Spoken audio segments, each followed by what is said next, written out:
Headbutt the wall. And welcome to another episode of Roll the Story, the Diamond Soul arc. Last session, you guys managed to reach the 5th region of the Sevenfold Maze after working your way through the 4th, which was a teleporting, maddening maze full of gorgons and medusas that you had to battle your way through or completely avoid in some cases.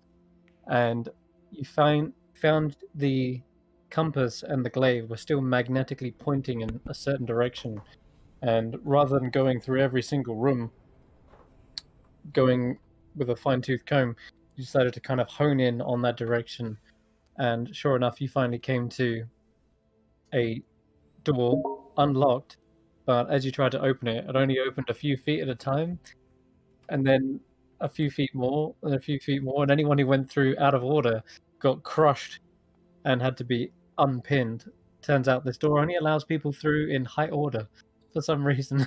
In any case, you managed to transport your way into the 5th region, where instead of a maze, you can actually see the exit right from where you're standing. There's these crystals that are glowing, giving some ambient light, and they seem to be atop the pillars once again. Sort of same sort of deal as the layers before it, but there's no air down here, from what you can tell. At least there's very little air. Some of you are struggling to breathe, and all around you, you can see creatures. They seem to be traversing left and right, and left and right again, like they're going through an invisible maze.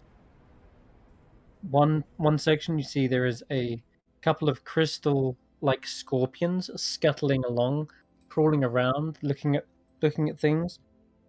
And there's another group. It seemed to be a pack of goblins. I'm gonna get rid of these two. There's about 6 of them, and Yuckmug pointed out that those are his tribe. He recognizes them. And lastly, there seems to be this large hulking humanoid creature that has crystalline armor, or maybe that's part of its actual anatomy. Either way, this thing seems to be on the hunt. It's looking around. It's got a shield and weapon out. It's got like a big warhammer that's again kind of got this crystal geode on the top. And he's seen you guys, and he suddenly picks up pace as if he's double time. But this is where you've landed. It's an enormous cavern. Do we know where the exit is to this area we're in right now? Well, there seems to be only one way out, potentially. You're in an enormous cavern, and in that cavern, you're like on a massive rectangular platform, it feels like. There is a drop off at the edge of this rectangle, like you're standing on maybe a giant cube, but there's one bridge that connects this cube to a large tunnel that descends perhaps further into the maze network. I mean this immediate area that we're in. Like where we're stood right now. You don't see any barriers surrounding you, apart from these 4 pillars, each one topped with a crystal giving off a kind of amber glow. Feel around for where the exits are of this very immediate vicinity. Yeah, I think Kesh'an did that last session. And yeah, he felt around and found 2 potential exits. Maybe 3. Maybe Is there actually a giant broken sword here? There is actually. That's where you transported yourself. It feels like you appeared and you was inside this massive stone sculptured hand. As for the sword itself, there's no hilt, but you can tell there's actually broken bits of blade. Like, so ignore that there's a hilt there. It's just the blade. I don't know why, but I find that curious. Why would there be a broken blade there?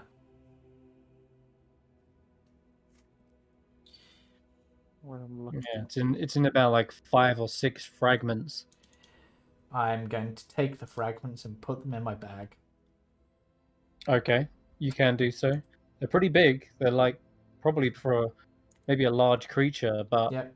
you reckon with one fragment intact, that probably alone is like a longsword. Okay, you can put on your bag of holding that you've got fragments of a gigantic sword. Yeah. What's the bag of holding, you say? I have no Yes, idea. indeed. I have no idea. Where is our bag of holding? Which section is that in? Okay. Other characters, NPC. Right. Why the hell do we keep our bag of holding on here? I don't know. I'm going to send Put it on out. your inventory for now. I'm going to send out my metal construct to stand here and guard this entrance.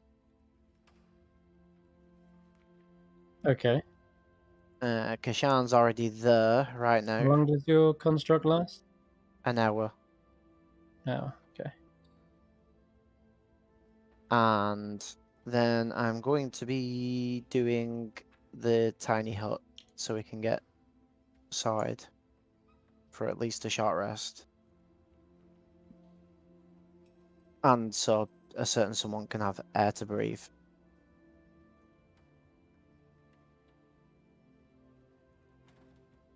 There he is. Okay, I'm gonna give you permission to control this. Cool. But yeah, for the next 10 minutes, Elias is busy. There you go. You should have control over that now. All right. So you begin casting for 10 minutes. You're going to cast this. Yeah, Okay. All right. kind of need to. It's All right. a little bit important because he has about 10 minutes worth of breathing time. Understood. Plus his con save Yep. for whatever to breathe. That's fine. What would everyone else like to be doing? Eirina, you're no longer in the ethereal plane. What's your plan? I don't currently have a plan. Okay. I am trying to figure out a way.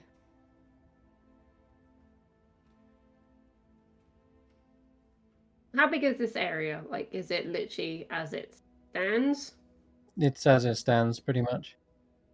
So you could measure it out using hold down control. Yeah, it's about 65 by 80 foot. Okay.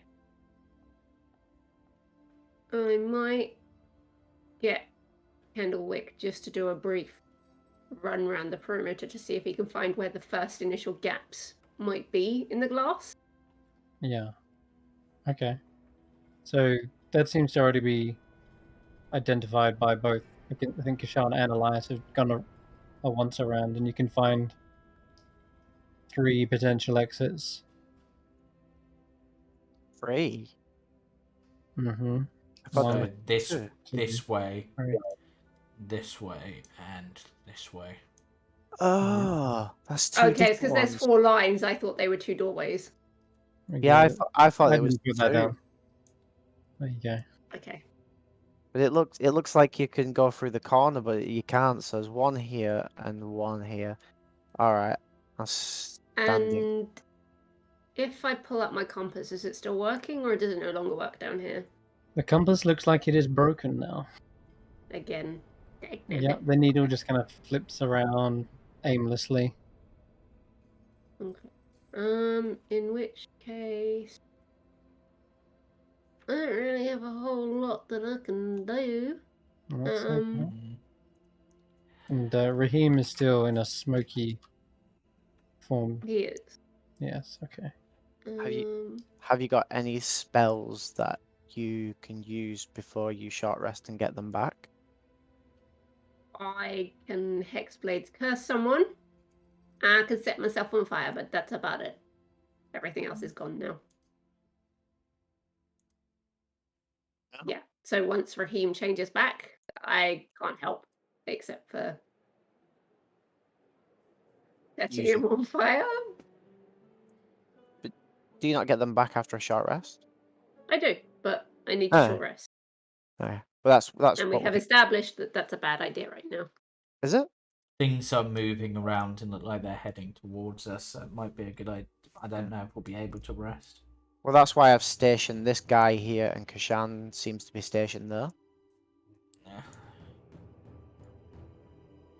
Karius is just gonna chill on the top of this giant fingers. And apparently these guys right near us are allies because they're Juckmug's people. They go right up to this wall here, and Yuckmug sees them and runs up to them as well. And he's like tapping on the glass. What it feels like glass. He's like, and he starts speaking in Goblinoid. Like, Gobo, Babadu, Aku. And he's like shouting. I speak Goblin, so I'd understand. Okay, so yeah, they're saying, "My friends, there you are. I'm still alive. It's been pretty rough going, but I made it this far." There's about 5 of them here, and they're up against the wall, and they seem to be tapping against it. There's not much sound coming through. It's kind of like a muffled dunk, dunk. These guys are much more equipped than he is. Poor Yugmug's been practically naked this entire time, but you can tell they've kind of got like stony head plates, armaments, and such. But they don't have any form of sign language. They just seem to be looking around, trying to find a way through. Damn it, they're stuck on the other side. Ah. He starts punching the wall as hard as he can. Gah! I don't think that's going to work. Hurts his knuckles. These torch thingies, are they buildings or are they just... Yeah, so they're giant pillars. They're like towers, effectively. And on top of them are the crystals that, in other regions, you've seen smaller pillars with crystals on them as well, giving off light. They're like that. But if you want to give me an investigation check, you can have a little closer look. Investigation. Mm-hmm. 31. Okay. There's actually something different about these crystals. Unlike the other ones that just sort of gave off light, these seem to be giving off a slight pressure as you get near them as well. And as everyone's been kind of talking, and you can hear Elias, he's casting right now, there seems to be like a reverberating ringing noise coming from it as Elias is casting a spell. You can just hear it faintly, and it's just this ringing noise. Swear to God, if this is an anti-magic maze. I'm not sure. You're not sure if it's not really interrupting or interfering, but it is giving off a very slight. With a 31, I'll tell you, you've kind of feel like there's some sort of ultrasonic sound emitting from them, but it's so high pitched. Normally, human ears probably couldn't hear it, but it's when Elias kind of casting some sort of magic is when it's changing the pitch. Does it seem that these crystals might be the thing powering the walls of force?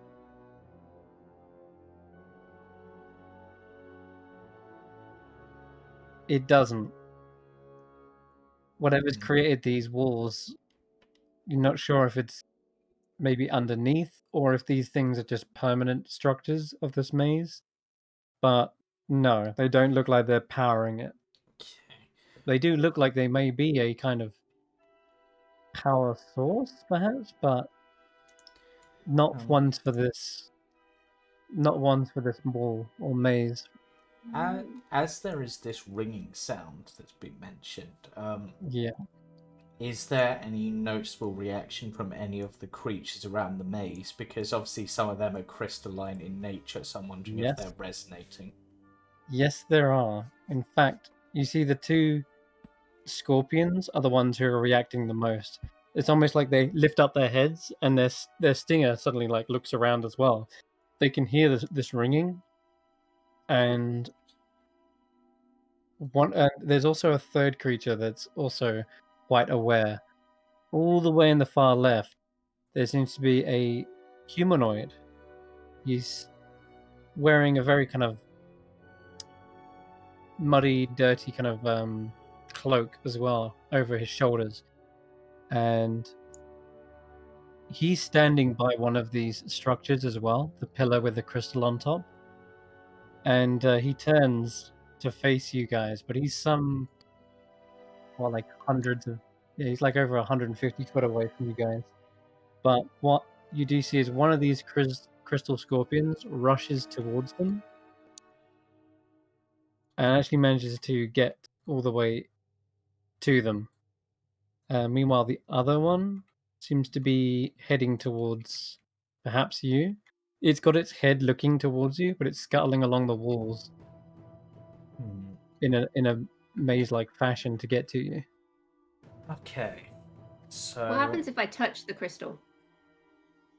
You die.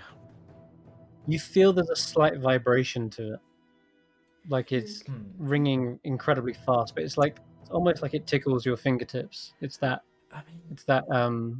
fast of a vibration. Karius going up to it and again probably feeling that vibration. Obviously he had the training that was done with like the Fulgurite, like into those resonant frequencies in order to, do what he did. So can he get any idea like what exactly this frequency is doing other than seemingly sending a message to the crystal people? Like what sort of energy it's resonating with, or is it? Well, it'd basically be thunder, in terms of like what energy it is. Evocation, thunder, that kind of magic.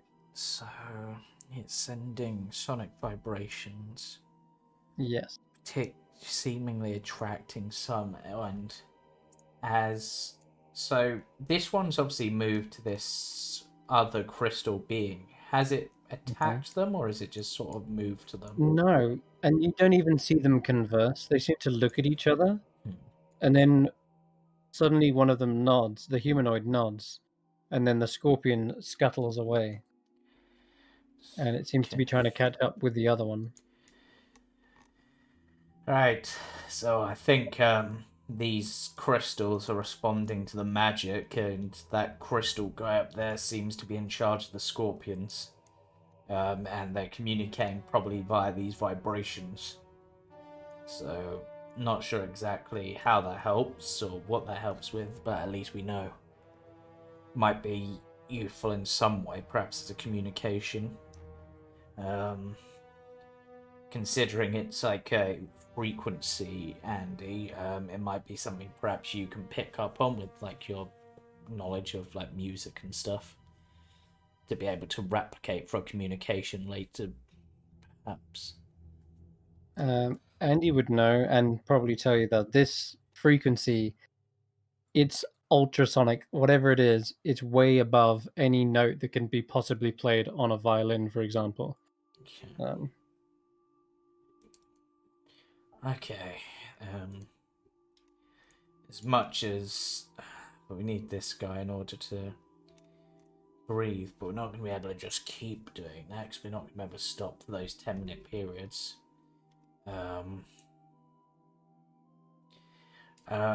Lost to the Earth, you're more familiar with... Yeah, Choking. Yeah, still choking, right? Yeah, he's literally dying as we speak. I think you gave him the bag of holding, and he's probably breathing out of that right now. Yeah. What looks like hyperventilation. Yeah. It's 10 minutes. But he doesn't waste his breath trying to talk to you, I'm afraid. Yeah, that's understandable. I wouldn't want to talk to me either. Right.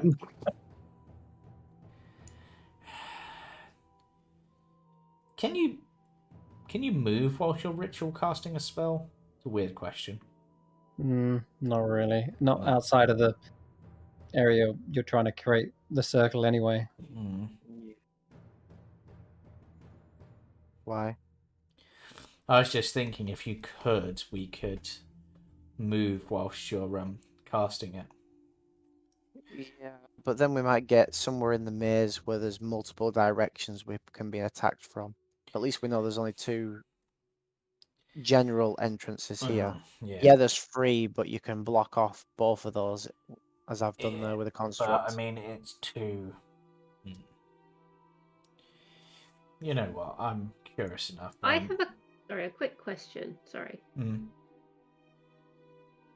In the description of prestidigitation, it says you can create a puff of air or puff of wind. I think it is. Hold on, let me read the. A puff of a puff of wind. Can I use that? To do what? I don't know, just to create some air. Okay. Magical air creating spell. It's a cantrip, so I could do it. Andy could do it repeatedly. I know. That's why I'm thinking. I don't.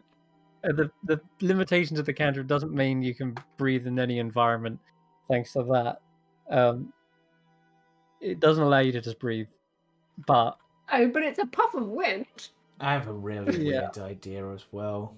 That would require like air in the first place to be around you.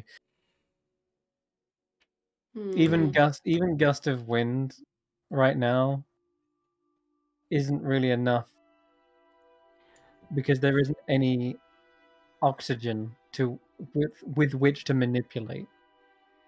Big question: has anybody got a water breathing spell? Technically, yes. Because if you cast water breathing on them and then just give them like, I haven't got one for someone else. I've only got one for myself. We had this conversation on the last layer. Yeah. I mean, the turn into a scorpion is still there. They can hold the breath for 6 days. Or just turn him into a fish. You might have to. Cause I don't know if we. But then again, polymorph polymorph is a pretty hefty spell. But we might not have a choice. Can you spare the spell slot? The moment I could do it. Let's see. 1, 2 times. Actually, you know what? Do go for the scorpion. And I know you polymorph things, but can you this is a question of limitation of the spell. Could you make it look more like the crystal scorpion, so it looks like we've got one of them on our side?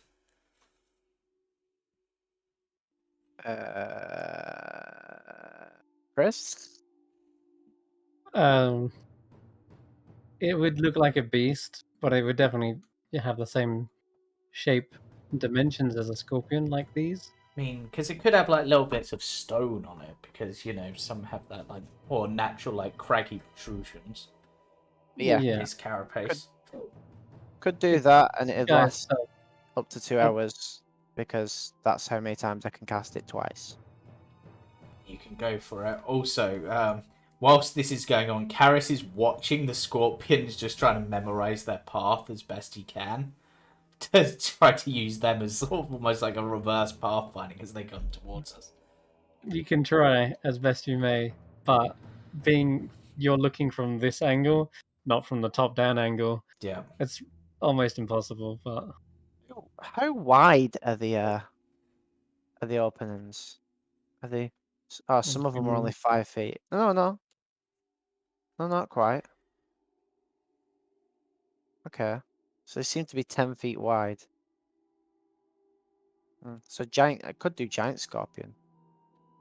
Not to mention, when the crystal scorpions get to here, is when they seem to be tapping on one of the walls.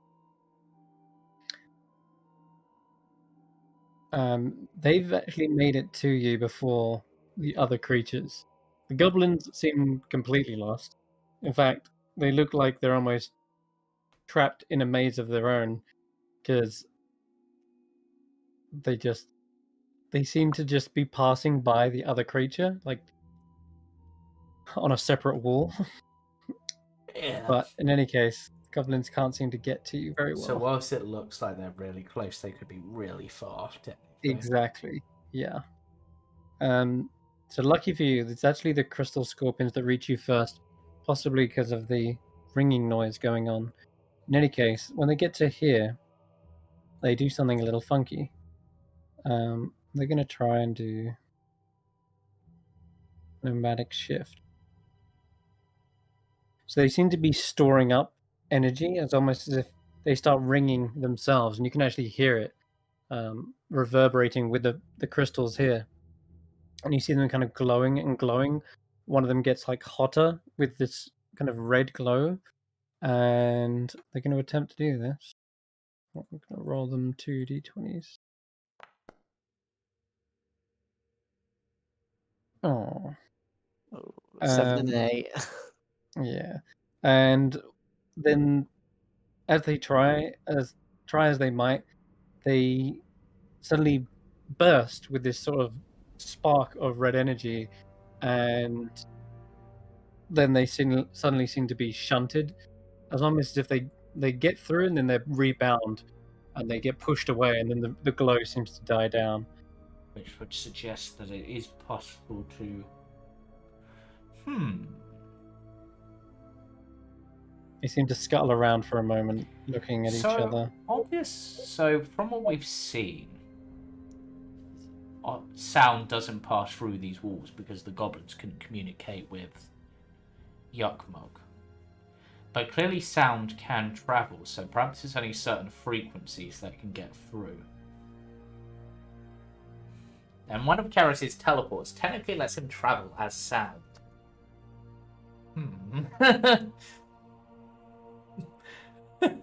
Wait. So they're heating up to travel through the walls Basically, of force, what I think they're trying to do is teleport, but they failed their check to get through the wall of force. Oh, for a second I was gonna be like, wait, can Eirina just turn to flames and... I'm guessing walk they were storing up energy to try to shift, but they failed. They do it again as well. They try to store up some sort of energy, and they glow brightly, and then they seem to get rebounded again off the barrier. Question: what's the ground here like? Is it like rocky terrain? It is rocky terrain. Yes, Eirina. You can feel by stomping down on the ground. It feels rocky. Do you want to inspect it further, or? Yes, I do. Okay. So tell me how you inspect it. But kind of, I'm just thinking like you've got obviously like the Dow and stuff like that, and so far everything we're trying to go down, right, to the next layer. Yeah. And because it's so almost like cobblestoney from the looks of it, yeah, I kind of want Candlewick to start trying to seep through to see if there's a way to go under the maze. Okay. In that case, then Candlewick returns, and you feel a cold sensation. How far out does he check? He doesn't go far. You see the smoke dissipate into the nearest couple of rocks, the cracks in between, and then as it rises back up, Candlewick coalesces around you and gives you a cold. Gives you a cold. You don't think we can tunnel? Oh. Candlewick separates into a flat smoke. It's like a flat shape. It's completely flat underneath, so potentially there's the maze is also under the ground. Potentially. Like, as in a flat wall of force. As you say that, you feel a heating up of Candlewick. Damn it! And is the ceiling the same? I want him to check above us as well. The smoke up into the ceiling, and then you can see it disperse flatly against the ceiling as well. We're living in a box, but not a cardboard box. What about a heart-shaped box? No, I don't think it's one of those either.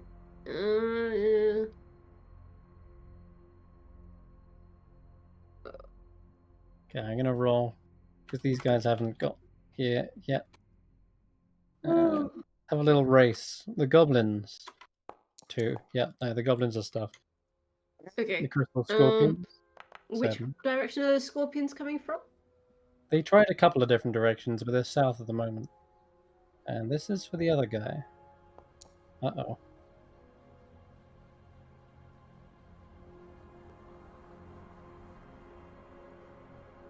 Uh-oh. I don't like uh-ohs. Mm-hmm. Uh-ohs are the best O's. I want to try and protect the area.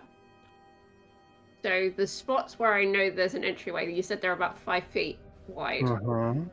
Cool. About I 5 am or 10 feet. casting Create Bonfire at each of those entrances. Or I'm going to attempt to. I think you can have one bonfire up at a time. It's a cantrip. Yeah, but I think each one replaces the one before it. isn't it a Is it? concentration? Is it? Yeah, that's why. Oh yeah, it is. Okay, that's fine. I mean, you could block one of the entrances. Yeah, that's what I'm gonna do. Like, if I can't do all of them, I'll do one. Okay, which one? Which one does it look like the scorpions are heading towards? Because they seem the scariest right now. They don't seem to be able to get in, and they're not near any of the entrances. Well, I don't want to block out the goblins because they're supposedly friendly. So The goblins are also having trouble getting through. you know what? I'm just gonna put it. I'm gonna get Jamie's construct to stand here where Kesh'an is, and then I'm just gonna put the bonfire there. Okay. All right. B, B, B, B.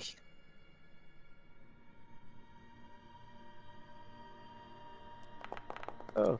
Oh. Construct moved back onto the bonfire, apparently. No. Well, why did you move him back then? Okay, so there's your Checking the bonfire. entrance. Cooking that little entrance up. Yeah. Although, it's funny. This bonfire is clearly not consuming oxygen. It's a magical bonfire. But you do notice that the flames seem to be slightly reduced. They're not giving off hardly as much light as they normally would. Elias, you're about nearly done with this ritual. Yes. You need to get into the circle. Yeah, I'm gonna give you. Roll me a d4, Elias. A D4. Mm-hmm. 3. Okay. You got 3 minutes left. Ooh. Okay. And unfortunately, it's at that moment when you hear the stomping sounds of this creature. They are dangerously close. In fact, he stops at this point and gestures to the strange creature behind him. And it seems to move up. What is everyone else going to do? The construct stares them dead in the eyes. Okay. That's about it. Elias continues. All right. Karius will move to just this side. Once you're like right close, Karius will move back, but he's gonna move to this side of the bonfire and ready an attack with the flail.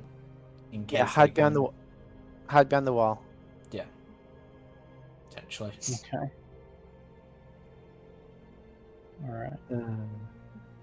And this is going to be a booming blade enhanced version, so if it hits, it will hurt. All right. Particularly as these are crystalline, so they're either going to hate thunder or love thunder, so I'm not sure. Be interesting to find out. Experiment. Okay. In that case, then, he too has readied some sort of action. So in this case, what I'm going to do is I'm just going to have everyone roll initiative. Yay. I love rolling initiative when I'm almost dead. Oh, Mhm. what the hell?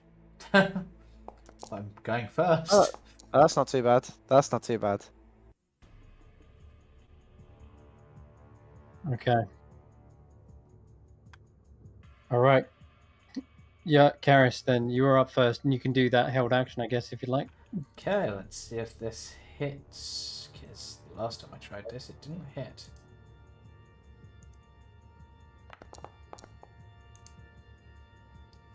Oh, you're going up to it to attack it?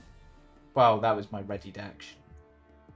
So yeah, I guess I will go up nearer-ish it. Actually, no, I'm holding my action for when it gets closer, to be honest. So that would be my roll for when it gets within range, I guess, if it comes within range. Fine. Okay. But obviously, because it is the geode flail that does an extra. It will do more, yeah. Let's see if it gets to you. Yeah.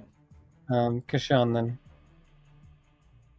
So last week, Kesh'an had walked around the perimeter of the kind of box they found himself in which he discovered these two entrances. Yeah. So he's just going to sit at this one and keep an eye on them all, and when they get within 5 feet of the opening that he's aware about, he's going to swing. Okay. All right. Yukmug is running up. Doesn't want to stand on the bonfire, of course. He's probably going to be underneath your feet, Karius. Yep. Readying an Small enough. attack as well. The construct? Yeah, the construct is going to be readying an attack as well when it gets into range. Okay. And Elias? Is going to be still ritually casting. Okay, you want to keep that up? All right. Yeah, I don't think I can do anything while ritually casting it, can I? No, I'm afraid not. The earth elemental creature lumbers forward. It is squeezing, so it takes its time scraping its way across the walls, but it gets into range where immediately held actions and its You deck just roll save. the extra 2d8 damage, and then it's obviously Oh. booming blade as well. So let me roll that damage. It's kind of a. And you rolled 12 fire damage, wasn't it? Yeah. There you go. So there's the extra 9 booming blade damage. Okay. Assuming you'd allow me to ready booming Yeah. blade on it, because. That's fine. And then if it moves, it's taking some more damage. I've rolled so many ones. Yogmug immediately just nearly breaks his fingers on that. The fire damage seems like it licks up the side of the rocks, but it doesn't seem as effective. And I'm missing some damage from something. So my total damage was 14 plus the 9 bludgeon, plus the 9 booming blade. The earlier 6 as well. Okay, Yeah. there we go. All right, that's all I was missing. All right, that's it. Its lumbering form reaches here, and it, funnily enough, actually goes for Yugmug out of everyone. How did it react to the thunder damage? Did it react in? The thunder damage. Oh yeah, the thunder damage did force a fissure right up its midsection, causing a crack to open up wider than what you'd expect. With the bonfire, did that look like that did nothing, or did it just like It did? It did kind of scorch the rock a little bit, but not much. Okay, so probably Um, resistant more than immune. Okay, poor Yagmar gets a fist to the face, just slams him aside. We'll go for him again, actually. Damn. Yep, seems like this thing hates goblins. In any case, Yagmar gets smashed again. Have we got another one? No, okay. That's its going. It can't seem to move further. You guys have blocked it off. Although... Actually, it can move. Okay. It can go to here. Yeah, At least then that way it's not standing. I've obviously used my reaction in order to Yeah. do the So is attack. Yagmar. That's fine. That actually works in my favour. So I'm good with this. Okay, Andy's go.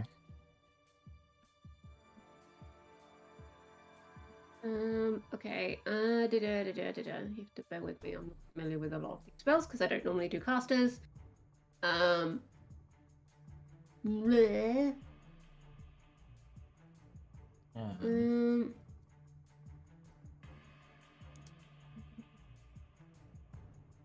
Knowing Andy.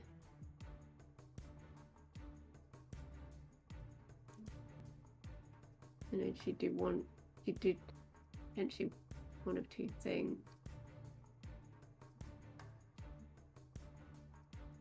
So we're gonna go with probably a good old-fashioned Cloud of Daggers, I think. Okay. Because she can cast that from a distance. Yes, she can. No, you're not concentrating on hypnosis. What's happening? That's right. You can end concentration on that. Yeah, I've just done that. Alright, let me place a template. Straight underneath the golem thing. All right. Yeah. The blade will get to work at the start of its turn. It's shredding through them already. Anything else on Andy's go?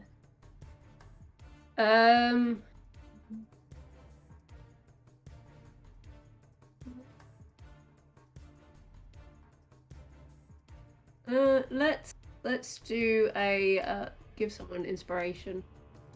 Okay. Let's give it to Yuckmug, I think, just because he's taking a beating. He might need it. He is, yeah, he is. Lost to Earth is going to run away. He's still got the bag of Don't holding. run! Walk quickly! You're supposed to be preserving air. All right. Well, then he moves just his movement then, and then uses his Power action walks to hide. away And he will hide behind this large stone structure. Eirina. with the bag of holding on his head.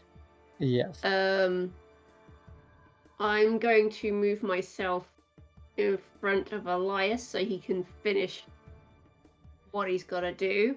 Okay. So I'm essentially gonna try and prevent him taking damage. Mm-hmm. And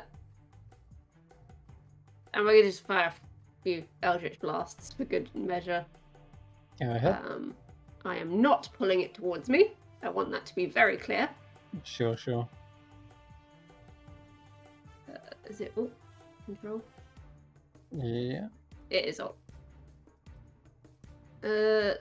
So number 1. Pew! 3 force damage. Yep. Ooh. 2. Nice, correct. A big section of the rock chips away and crumbles into dust. Wait, 3. I just realised that thing moved. Yeah, it did as well. Ah! Have the 3d8 additional thunder damage, which for some reason rolled as Andy, but still. Ouch. Yeah, this thing is exploding into pieces and chunks now. And then he takes an extra 5 from Candlewick Bomb. Oh, wow. Okay. Yeah, that seems to scorch his little tootsie a little bit. This thing is falling apart. By the looks of it, this earth elemental to begin with was kind of missing parts, almost like it was being held up by like this large peg leg, and a section of its actual head was missing. But nonetheless, this creature over here doesn't seem to be worried about the safety of that creature. Instead, it's going to move up to here. Okay. As it gets to here, you start to hear a ringing sound. It gets louder and louder and louder to the point where it's almost unbearable. You feel like your ears are about to bleed. And it's going to unleash this sonic pulse. Let's see.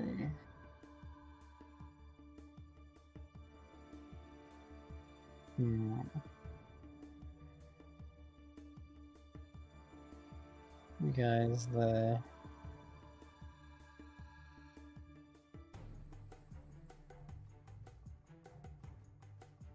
There. Since I've deliberately put myself in the way of Elias and danger, does he technically get cover?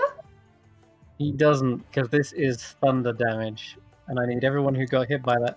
Karius, you are very fortunate. You are tucked up against that wall, because I can't actually hit you with that. Andy's just out of range, and so is Raheem. It's kind of funny, because I'm one of the few who's... I think I'm resistant. Am I resistant to thunder? Yeah. It's one of the things I'm resistant to. 5 HP. And Elias, I need you to make another... Oh, you did that second one, didn't you? Did it ask you for a concentration check? Yeah, and I passed 23. Nice, alright. I would have taken... if I passed, I would have taken 1 damage from that attack. I didn't take any damage by the look of it, so... No, it doesn't look like it's actually asked you to do any of the other original saves.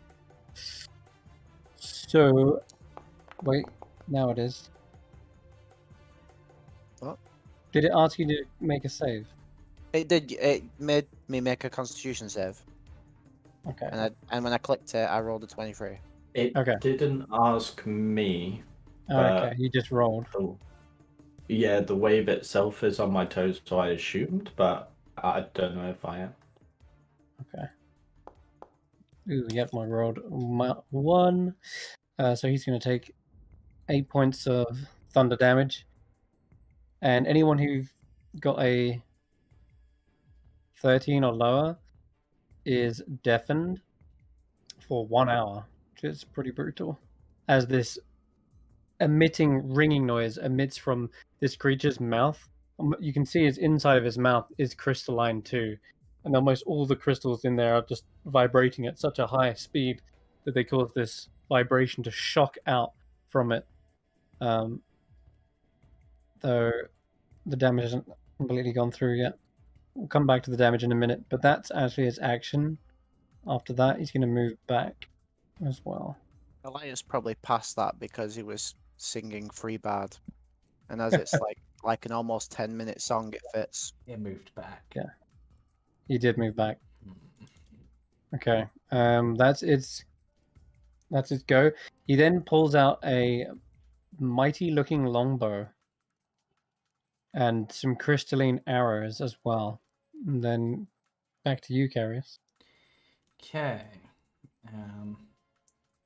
Using the construct as my thing, he just sort of switches from the flail to his glaive for the reach in this case. And we're going for another booming blade based stabbing attack. Though I imagine the stabbing might not be as effective. But wow, 17 actually misses, so I could.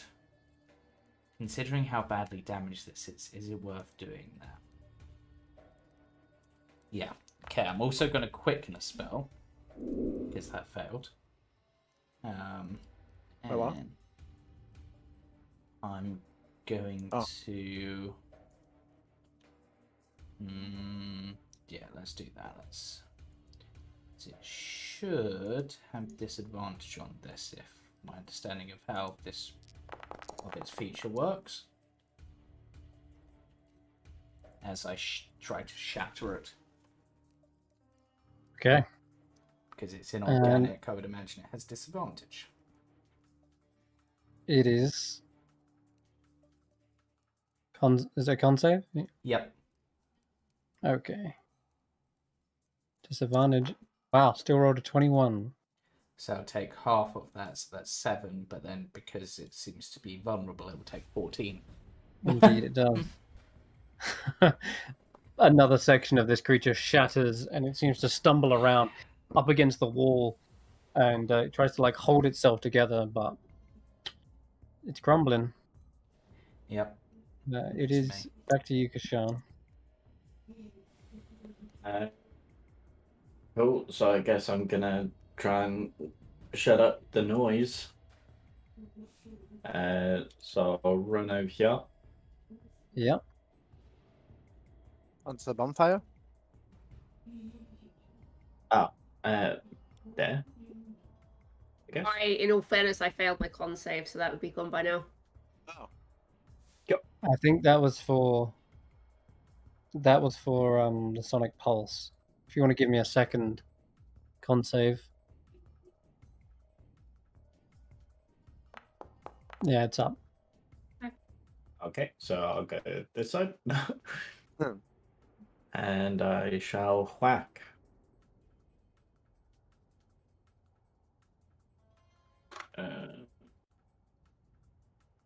I shall whack. There we go. Oh boy. I thought the construct passed the save. I didn't see it save. Another whack. I saw a 24 on a con save for it. Just above And my shatter. bonus attack. Ooh. Fist of Fury. Woo.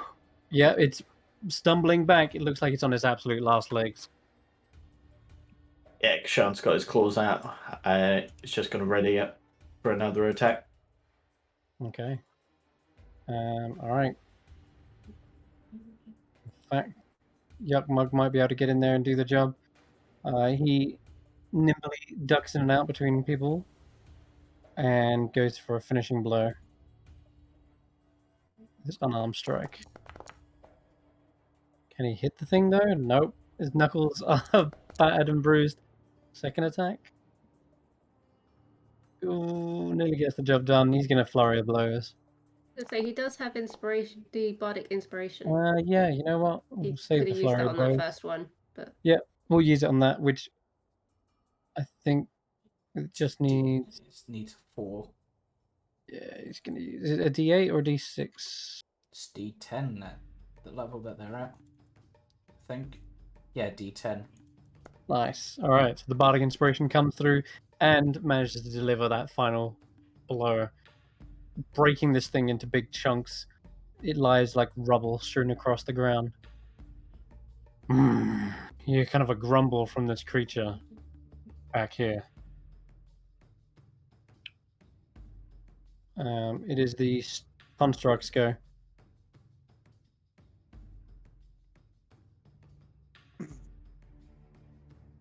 I guess he. No, I've not given him another command, so he just All right. Elias. ready an attack.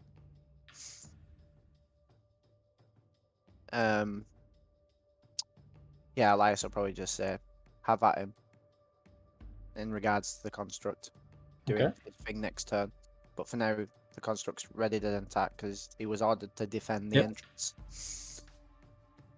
Anything else? Okay. Andi?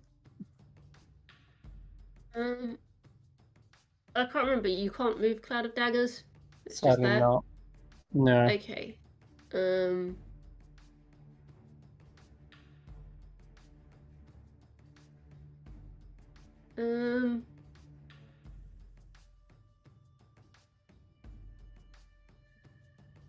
I don't want to put Andi in the line of fire.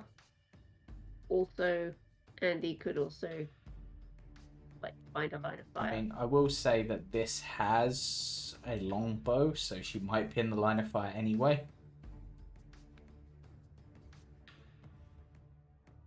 Depends on whether or not that wall is there or not. Because Andi is a little bit on the squishy side, So, Mhm. let's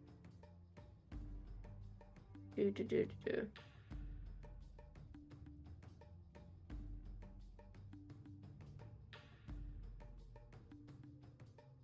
Wonder what the astral plane would be like of this. Not that she You should, know what? because she's a bit scared at the moment, isn't she? In terms of going in there and getting ambushed again. Yeah. But me personally is wondering what that would be like in this layer. Right. Quickity quick. Yep. I'm gonna have Andi move here. Mm-hmm. And hang on, let me just measure how far away. Yep, cool. We're gonna do some fairy fire. All right. Let's make him pretty. Okay. Deck save then. Or do you want to place the template on him? Yeah. Plate's a bit weird. Fine. Just anywhere on it is fine. Yeah, I could only get it on the corner. Okay, but got a I wanted to get it 15. What's Andy say? Fail! It's a fail? Alright, he's lit up. Yep, it's a 17 deck save. Alright. Y'all have advantage! He is shining bright.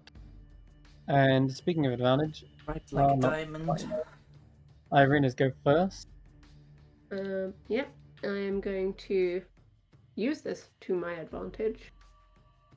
I'm gonna move. Oh, I've got the ruler on still, hold on. I'm gonna move myself up one. Pew pew pew. So number 1, advantage. Misses. Number 2, Damn. misses. Wow, that Number was some bad roll. 3. There we go, we got 1 that hit. Hey, okay. Take that goal, girl. And I am going to pull him 10 foot forward. Is it 10 10 foot foot, forward, 5 foot? okay. Yes. Alright. Okay, so And he is then lit I'm up. gonna move myself back here. There.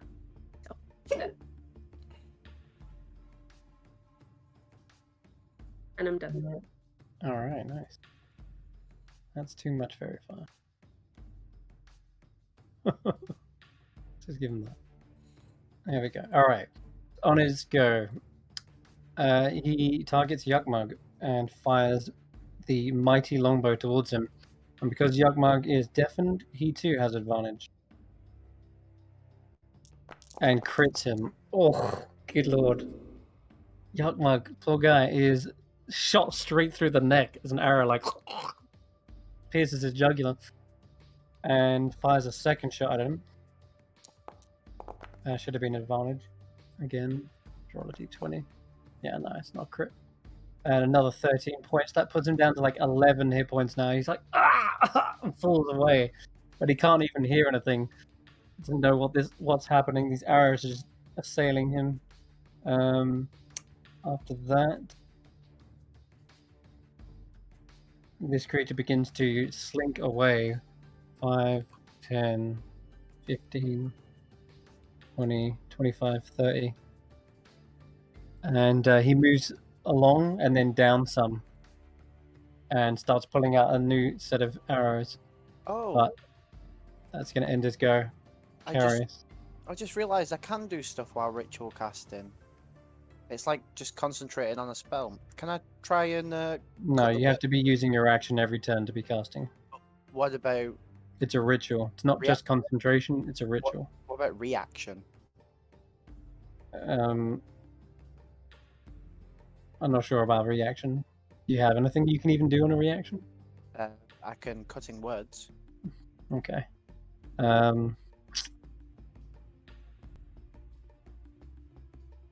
You could probably do cutting words. Yeah, that's what I'll do. So what is it? It's a D10. So would a 14 have hit Yukmug? No. So we can take a little bit of health back. There you go. That'll do. And that's my last anyway. So Okay. All right, Kesh'an is up. I mean, Karius, sorry. Kesh'an, Karius, you're both up. Karius just sort of looks at this thing. Based on the fact that it shot and hit, it's still in a straight line from us, right? It didn't look like it went down. That's the only thing. I don't know if it's gone down. Was he paying attention? That's the real question. Karius would have been. I may have spaced for a moment. His last turns. Well, I even said what he did aloud. Okay. In which case, but I don't know how that works in Wall of Force. Because I don't know how Wall of Force works in character or out of character, really. So, what else can I do?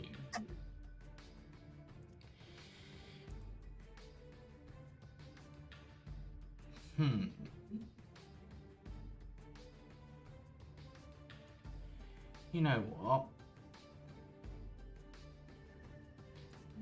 Let's put...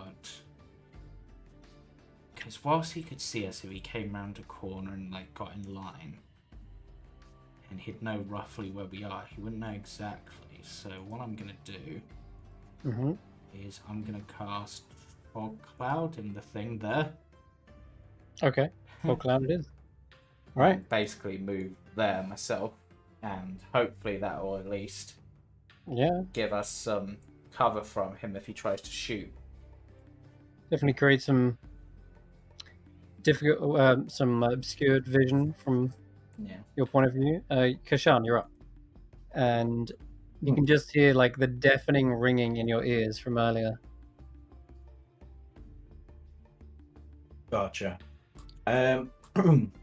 So I'm going to. It might have tremescence. What do I want to do?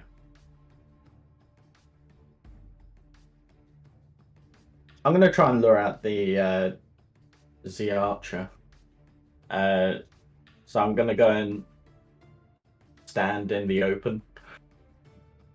Okay. Just kind of look a little fearful, but I know that pretty much I'm in a corner here. Yeah. So I'm not looking inwards. I'm looking. I'm not looking outwards. I'm looking inwards. Gotcha. And I'm going to hold my action to Yayit an arrow back at him. All right. Yakmog is gonna stumble away. He can't see him. Doesn't want to run in on his own at this point. Gets to about here pretty easily. Would I be able to ask Yakmog if he could come with? Yakmog could come with you if you wanted. As in kind of like tap. Okay, sure. You tap him, he follows you. But he's going to spend his turn doing something a little bit different instead. He breathes in, begins to channel all of his ki inside of his body, breathes outwards again, and you start to see the arrow on his neck he just rips it out, and all the blood, instead of spurting out, just immediately the wounds begin to close as he is going to use wholeness of body. But something you would notice, Kesh'an, this is more than just a wholeness of body. It feels like he's doing something more. And not only do the cuts and bruises from earlier heal, but like every single wound on his body completely revitalizes. And he isn't just going to roll for this. He restores all of his hit points. Every single one of them. And you witness this right before your eyes. This chi encompasses him, flows around him like water, and then flows back into his body, fusing all of his wounds away. He looks as good as new. I start asking him a million questions, and he can't hear me. Yeah, it's just like... So, after that, he takes a deep breath, shrugs it off, and gets ready to get back in the action. But yeah, that's his go. Construct Spirit is holding Elias, you're casting. Andy's go. You're going to chase him afterwards? Okay. Yeah, well, my last turn, I said have Right. at him. So Okay, so you dash to get up to him. he had to dash, yeah. All right. Andy. And Well, then this Eirina. fog cloud, I'm assuming we can't see him. No. That was more to try Yeah. to prevent him from a defensive perspective, at least.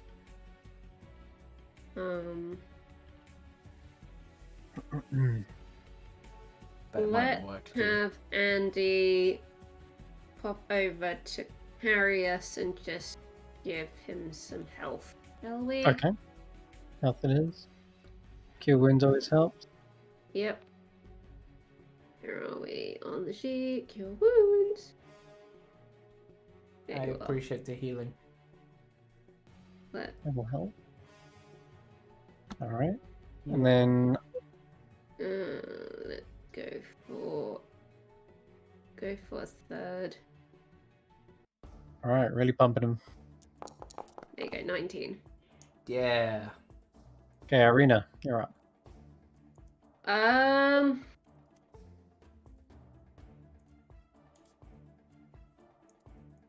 Problem. Can he see through fog? Nope. Nope. So I'm gonna. You know what? I'm just gonna go here and blind fire. Sure. I'm already deaf. Let's go blind too, shall we? Then you can target him and Disadvantage. from that angle, not just disadvantage, but I'm afraid your beams impact a wall right about here, just in the corner, and they just the smoke sort of rebounds off of it, and that's the first shot. Just you see a rebound about here. Okay. Telling you there's basically a wall of force right there.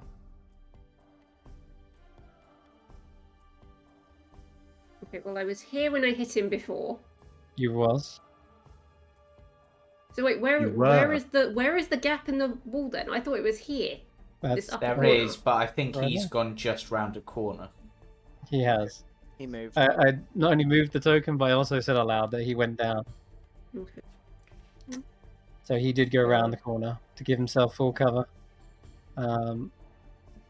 He's obviously fought in this maze a couple of times. He kind of maneuvers around this construct whilst bringing out the warhammer on his back and just slams into this thing with all of his might, critting it. And something you would notice immediately is Karius, that warhammer he's wielding is made of a similar geode and metal. It's a geode, but it's got like metal casing around it. That is clearly an adamantine warhammer, and it just shatters this. Karius's eyes light up. Yeah. When did he get an adamantine warhammer? Mhm. Shatters this thing, and then he does it Callbacks. again, and then a third time. God damn! All right. He takes 7 damage. From the Yeah, heated from- nature. Oh, the Heat. heat nature. Okay. The heat metal. He also the construct gets an attack of opportunity if he wants. It does. For another 14. Okay. So, 21 damage. Not bad. That's his go. Unfortunately, he doesn't fire into the fog, obviously, because Yeah. fog cloud, and there was a creature in front of him, ready to sort of smash it Yep. to pieces. Yeah. Well, at that point, considering he's now backed off, I will drop. Actually, looking at the fog cloud from like where we are, Yep. because obviously it won't pass through the walls technically. No. So, looking at it from like if I like move slightly here, I should be able to see roughly where the walls are. Yeah. Changing that slightly.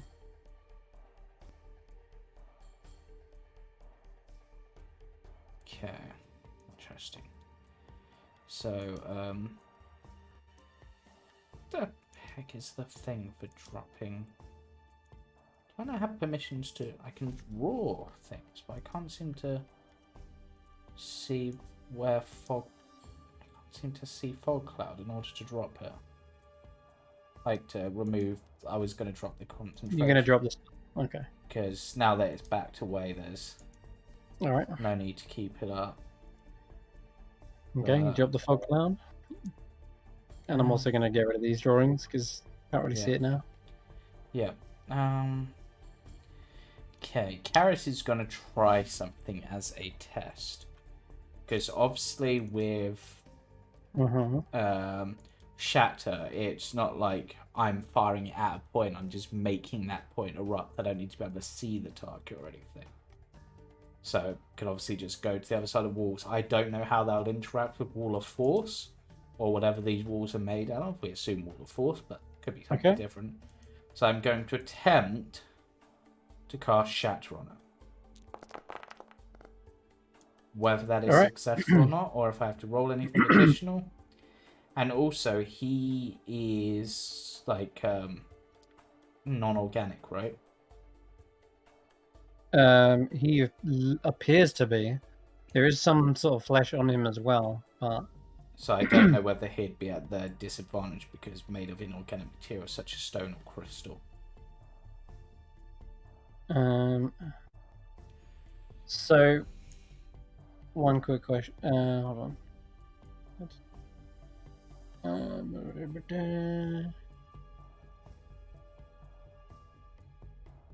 I also don't know what the rules are for casting. Yeah, that's what I'm just looking up.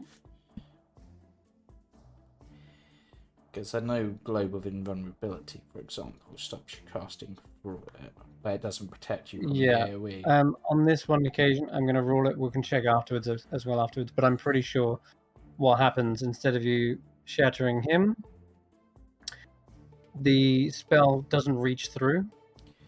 In fact, it only gets to about. It's just reading it. Nothing can physically pass through. Yes. Yeah. Doesn't say that it blocks spells. Because I'm not physically putting something through it, which is what I'm not sure on. But if we're ruling that it doesn't get to him, that is fine. It but effectively provides cover. Yeah. Because obviously with something like Fireball, it's a point you can see. But Shatter is just a point. So I'm not sure if it's something like I'm... And obviously... Jeremy Crawford said that apparently it provides total cover. Okay. So even though you can see through it, it provides full cover. Okay. I have an idea then. So for my movement, I'm going to move up to one of these crystals and I'm just going to end my turn there. Okay, well, first of all, your Shatter. It rings off of this wall. Yeah. And I'm gonna have everyone make me that Constitution save. Even you, Elias. Everyone in this room. Because you're about to learn one of the properties of this room. 12? Of this maze, rather. Okay. Isn't... In fact, deafened creatures might be immune to this, actually. Because it's a thunder-based thing. There's my con save, and I'm resistant as well. Let me just check the deafened condition, because I can't remember. Because the spell... No, they still take thunder damage. Yeah, they still take... It's just silence that protects them from it, isn't it? So does it take half on a success? Yeah. Okay. So, what's your DC? 17. 17. So 17. So anyone who got a 17 or higher can take 7 points of force damage. Anyone who got below that takes 15 points of force damage. And I'll take half of that. Thunder. Doesn't matter though. Thunder damage. As you realize what happens, Karius casts this Shatter, tries to hit it through the wall, and it ends up smashing into this wall of force. And as it rebounds and rings in this room, it amplifies to such an extreme level that basically it hits the entire room and some.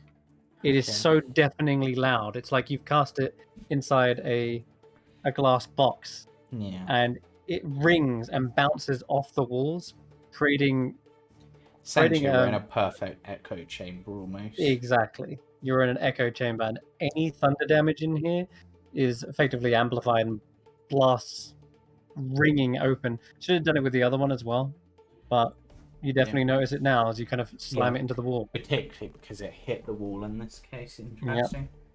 And even those who aren't deafened afterwards can still hear a ringing noise, and it is coming from the crystals atop the pillars that are just ringing at this hyper pitched noise.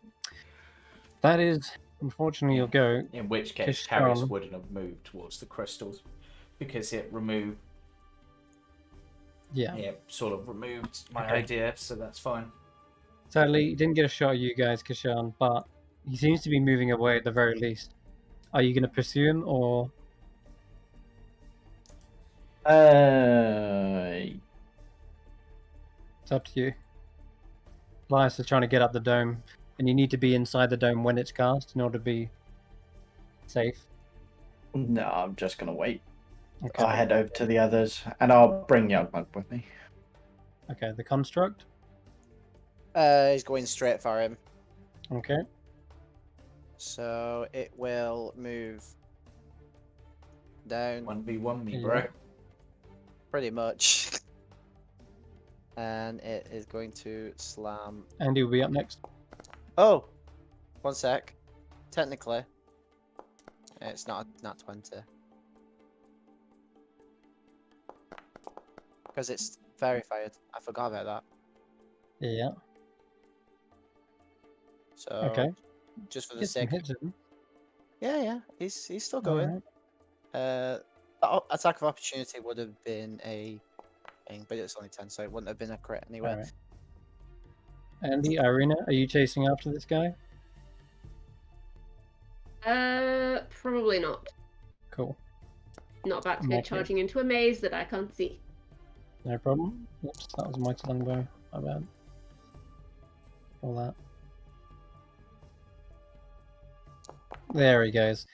The warhammer swings round, shatters your construct spirit into pieces before it vanishes back to whatever realm it came from.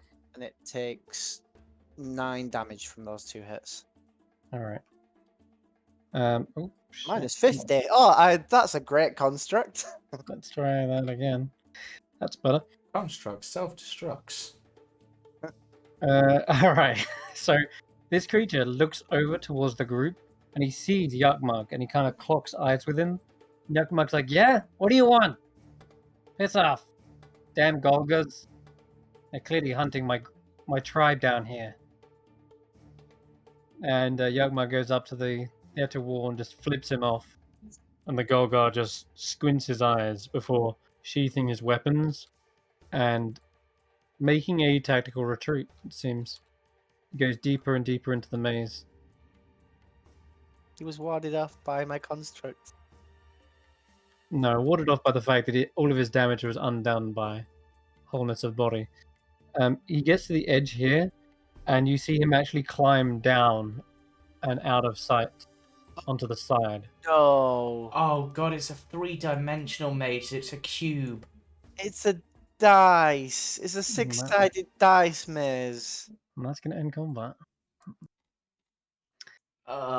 Which means there's going to be 6 entrances. Or just one entrance, but that you can get through 6 ways? What? I don't know. A moment later, Elias, you're at the completion of your spell. Everybody, get in. Get in. What? What'd you say? You beckon him in, and you complete the dome. It's like, yeah, want some too. No. Yeah. All right. Oh. As soon as Lost to Earth gets in here, he pulls his head out of the bag and takes a breath. That was uncomfortable. Much better in here. I'll leave the bag open just so more air can get in the bag, replenish it. He opens it and get some air in there. Yeah, Karius just manipulates the air in. Just to help fill it up So- quicker. What are we gonna do about him? Now that we have some time, we have exactly 8 hours maximum to plan what we're gonna do. Also, he just went off the edge. That means that this potentially goes around the other side. We might not be able to. We might not even be able to get to that bridge on this layer. I suspect that it's gonna go all 6 ways. You can probably it's gonna really mess with the gravity here. Also, using thunder damage is a bad idea, I guess. There's a person on the other. Well, there's a Suddenly, thing on a this. creature suddenly claws up against the dome, scratching, and you do see any of the you face of this scorpion creature. Hmm. do any of you want to tactically get rid of that guy while you can come in and out of the dome? With how the Kesh'an, dome you- works, if you go out, you can't come back in, Yeah, and you obviously I can't. You can. I can't. If I leave the dome disappears. But if everyone else leaves the dome, they can just re-enter. They have to. You just have to be in the dome to begin with Oh. for you to be able to get back in.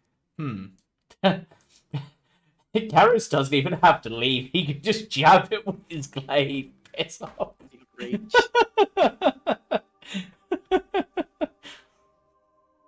Do you want to have at it, Kesh'an? You didn't throw a punch that whole fight. I What? don't think he can hear you. What? What? Karius is just gonna lay down, just stop taking a nap. I messaged that to him in his head. You hear back. Ma.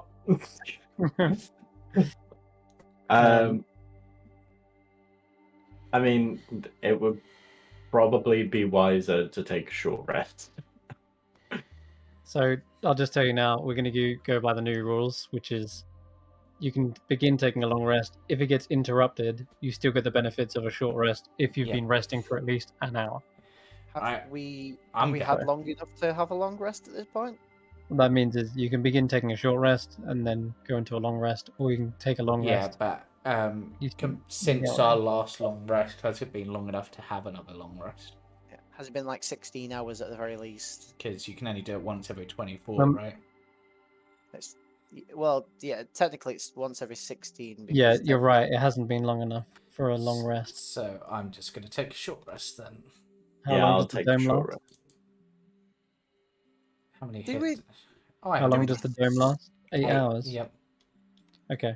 If you wanted to really, if you're desperate for a long rest, what you can do, Elias, is at the end, cast 10 minutes ritual, recast the dome, and effectively burn another 8 hours until you get a long rest. But we've only got so much time, so That's your predicament. I'm just going to short rest then. I mean, I only did this for us to get a short rest and some time That's to fine, then. actually plan. Okay.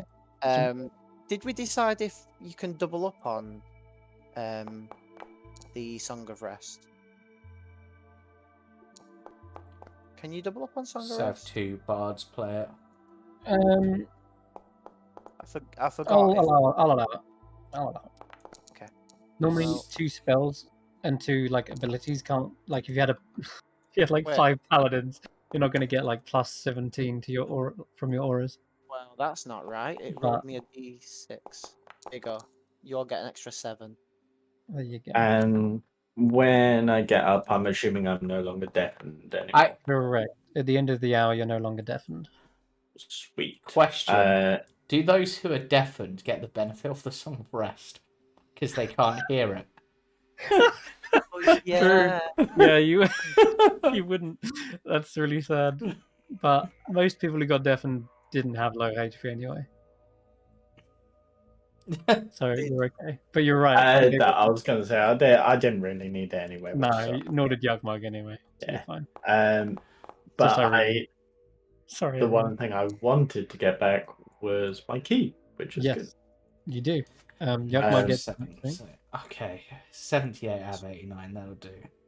Yeah, Did you want let's burn one more. over the short rest, or like right towards the end of it, Yugmug's like, hello, testing. Oh, that's better. I can hear now. I just wanted my key back. Ah, that was weird. Did Andy also do the does- Song of Rust? Does Andi do hers as well? If it needs it, but I think everyone looks like. I mean, I could get the extra last 6 of my HP back potentially. But Andi's Yeah, away. there you go. You got an extra 2. that'll do. I feel more fighting fit. I also have my Wrath of the Storm, and actually, do I get Wrath of the Storm back, or is it just my channel to take it back? Let's spend Wrath a of the hit dice on Storm. Andy. Nope. There you go. Andy's back to full. Over the course of this short rest, you see this crystal scorpion actually completely breaks up that earth elemental, and there is a tower here. I know it's kind of hidden, or even not on the map, rather, but he actually fills in the cracks from where you cast Shatter earlier, and it took structural damage, and it seems to be filling in the cracks with the earth elemental, like it's repairing the structure. And you can see it also looks over the crystal very intricately and make sure there's no damage to it. And you can see it tapping with its tail, and there's a ringing noise every time it kind of taps, and it rings and rings like a bell. Yeah. During the short rest, Karius is just going to poke his head out and look at this thing and just try to address it in Terran and just be like, excuse me. It looks to you, and you see its eyes are like little tiny pearls, or more like onyxes, but they're like perfectly round and iridescent, and they just stare at yours for a moment. And then you hear a voice inside your head that sounds almost like the same ringing. It's like a high pitched, but then it seems to tune itself to the right level so that you're able to hear it. No. And it says, so you're hiding from us. Hiding. It's more we're just resting up because we took I personally took quite a beating on the last layer. But I'm more than willing to talk if you're willing to talk. I cannot talk. Well, like this, the whole telepathic resonant frequency thing you're doing. Ah, yes. More like a singing. The crystals sing. And they sing of your coming. In a good way or a bad way? In a good way. The speaker says that we are to guide you to him. And who is the speaker? The crystal-like guy all the way over there, and Karius just sort of points. Yes. Why does he want to see us? He says the time of tremors is upon us. The prophecy will be fulfilled. Alright, just give me a moment. Lost to Earth, you heard anything about a time of tremors and a prophecy? I have lived down here long enough to know of the rumors, yes. That creature you're speaking to is known as a Chrismal. They are curious, scuttling scorpions built from gemstones. They are natives here. They've been here perhaps longer than any kind of elemental creature. They use psionic energy stored within the crystals. That makes sense. And in their long lives, usually lasting well over a century, a Chrismal does normally little more than eat and reproduce. But they've recently been rallied by this speaker figure they call someone who will give them liberation. Okay. Alright, Karius pokes his head out again. So you're called a Chrismal, right? That's what you are? Do you have a name? Like a specific name for you as an individual?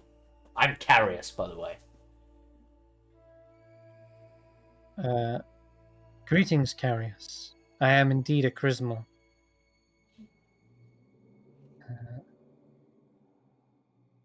My name is Zybits.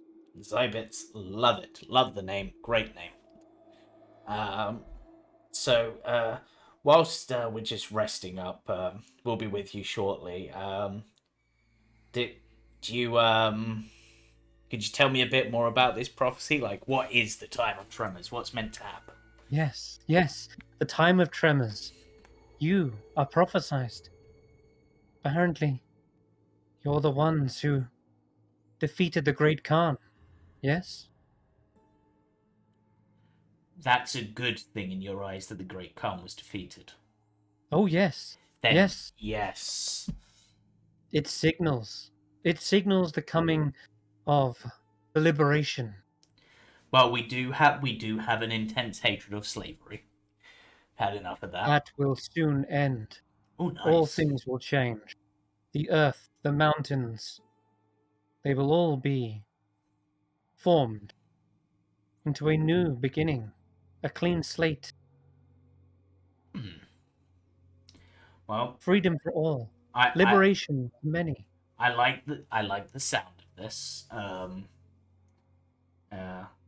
Eirina, what do you think of this? They're on about like freedom for all, and apparently we're here to be we're part of a prophecy, great liberators to herald in the changing and freeing of all slaves or something.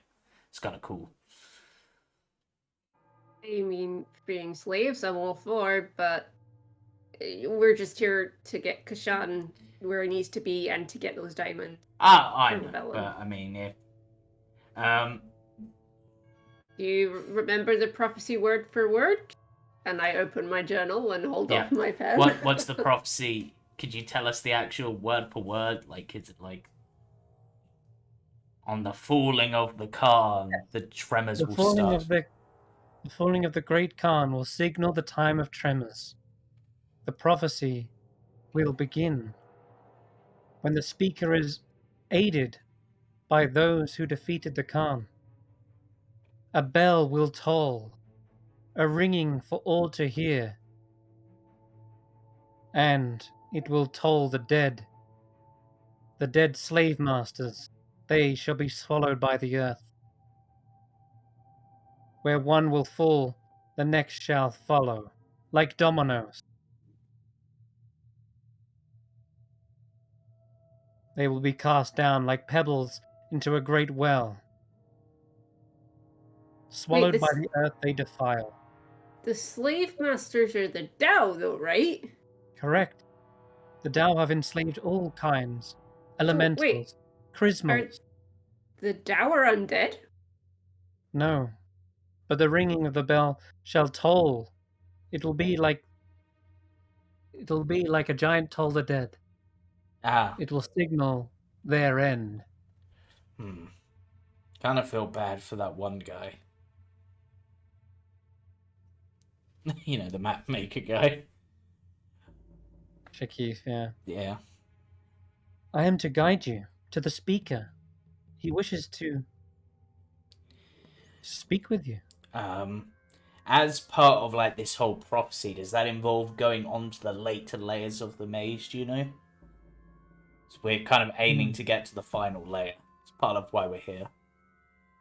No, this layer is the staging ground. This is where we must prepare. And it gestures towards the crystals with this little stinger pointing. Now, is the time of tremors anything to do with the giant sword that I've got bits of? It looks left and right, cocks its head. It was in the big hand. It shakes its head. Okay. I do not know which this is. But it once was a blade forged down here. We have little use for it. The crystals are what we need. The crystals will set up a network so that all may hear the sound of liberation. You know, I'm going to be really annoyed if me handing over that bronze sword hilt to that person up on the first layer would have allowed me to get John awesome sword. Like, it was somehow the hilt. Roll an investigation check on the blades. It's the same sword. Karius sort of goes, excuse me for a moment, puts his head into the bag folding.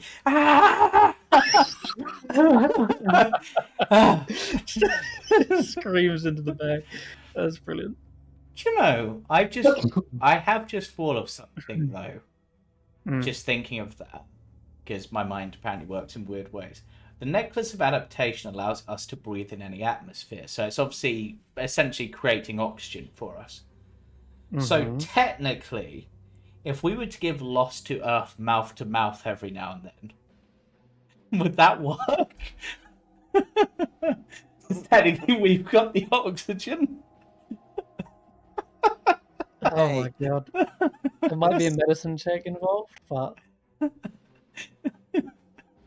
Hey, there's no romance in kissing if it keeps them alive. Yeah. I mean, we might have to for Raheem. No offense to Lost to Earth, but Raheem's a little bit more important. I do like Lost to Earth. That's really a coin toss, honestly. It was just an idea that popped into my head, because obviously... In my head, the way the adaptation works is it sort of... Yes, it allows you to breathe in an environment, but it doesn't sort of create oxygen, right? Because you could be attuned to it even if you don't breathe oxygen. Yeah. Like, let's say you're just like a fish folk and you only breathe water. You could wear the necklace on the outside and it would basically produce whatever you need to breathe. Yeah. I guess it's sort of a weird one, but... I realise you can breathe normally in any environment, so to me it almost sounds like it's converting whatever is in the environment to what we need to breathe. Right. Okay, yeah, sort of. But, yeah. Right, weird one. But, So, wait. So, just to clarify a bit, so where we are now is the Great Staging Ground. This layer is one giant shackle that we will shatter with the ringing. I mean, considering how much this amplified, that actually seems kind of likely. If once you wish to pass on to the next layers, you say? That is part. Yeah, we need to get some stuff from there, and we my cat friend is on like a pilgrimage to like master himself. Then the prophecy is true. Our goals truly do align. Really? By shattering the shackle, you shall be able to pass on much easier. Oh, and the path forward will be shown. I just sort of. So, wait. So if we can, considering these walls resonate with that sort of sound, if you were to create something big enough to break this layer, essentially, you might just break all of the walls of force. The walls of force. The walls of force. The walls of force. No. It shakes its head. No walls of force. The invisible No wall, walls. yeah. Won't they be It broken? taps on them again. Something different. The speaker knows. The speaker knows what they are. Okay, not walls of force. Interesting. Okay, so just, I saw that you had a friend with you as you were going round. They're obviously struggling to get here. Do they have a name, just so that I'm aware of them when we get there? Let's see. Garrett's just making friends. I mean, it was just like walking around and it didn't seem to be looking violent or anything. So I was just like, and it was repairing stuff. So I'm like, Ask it if it can take us to the bridge, and ask it if it can take us to the goblins. So, as part of what we need, we kind of need these goblins over there in order to help us. Are you able to lead us there on our way to the speaker? His name is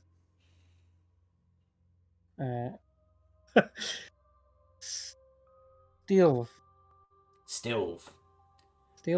Okay. I almost thought it was going to be called Steve with 2 E's. Steve. I know. Okay. It's a good rock and stone name. Goblins. Goblins? Yeah. Yes. Those guys over there, they've got some really funky looking masks. I really like their masks. We can lead you to goblins and lead you to speaker. Yep, that works for me. That good with you, Yuckmug? Yeah. I want to speak to my tribe. Also, Sure. you're from this lair. You ever heard of this time of tremors?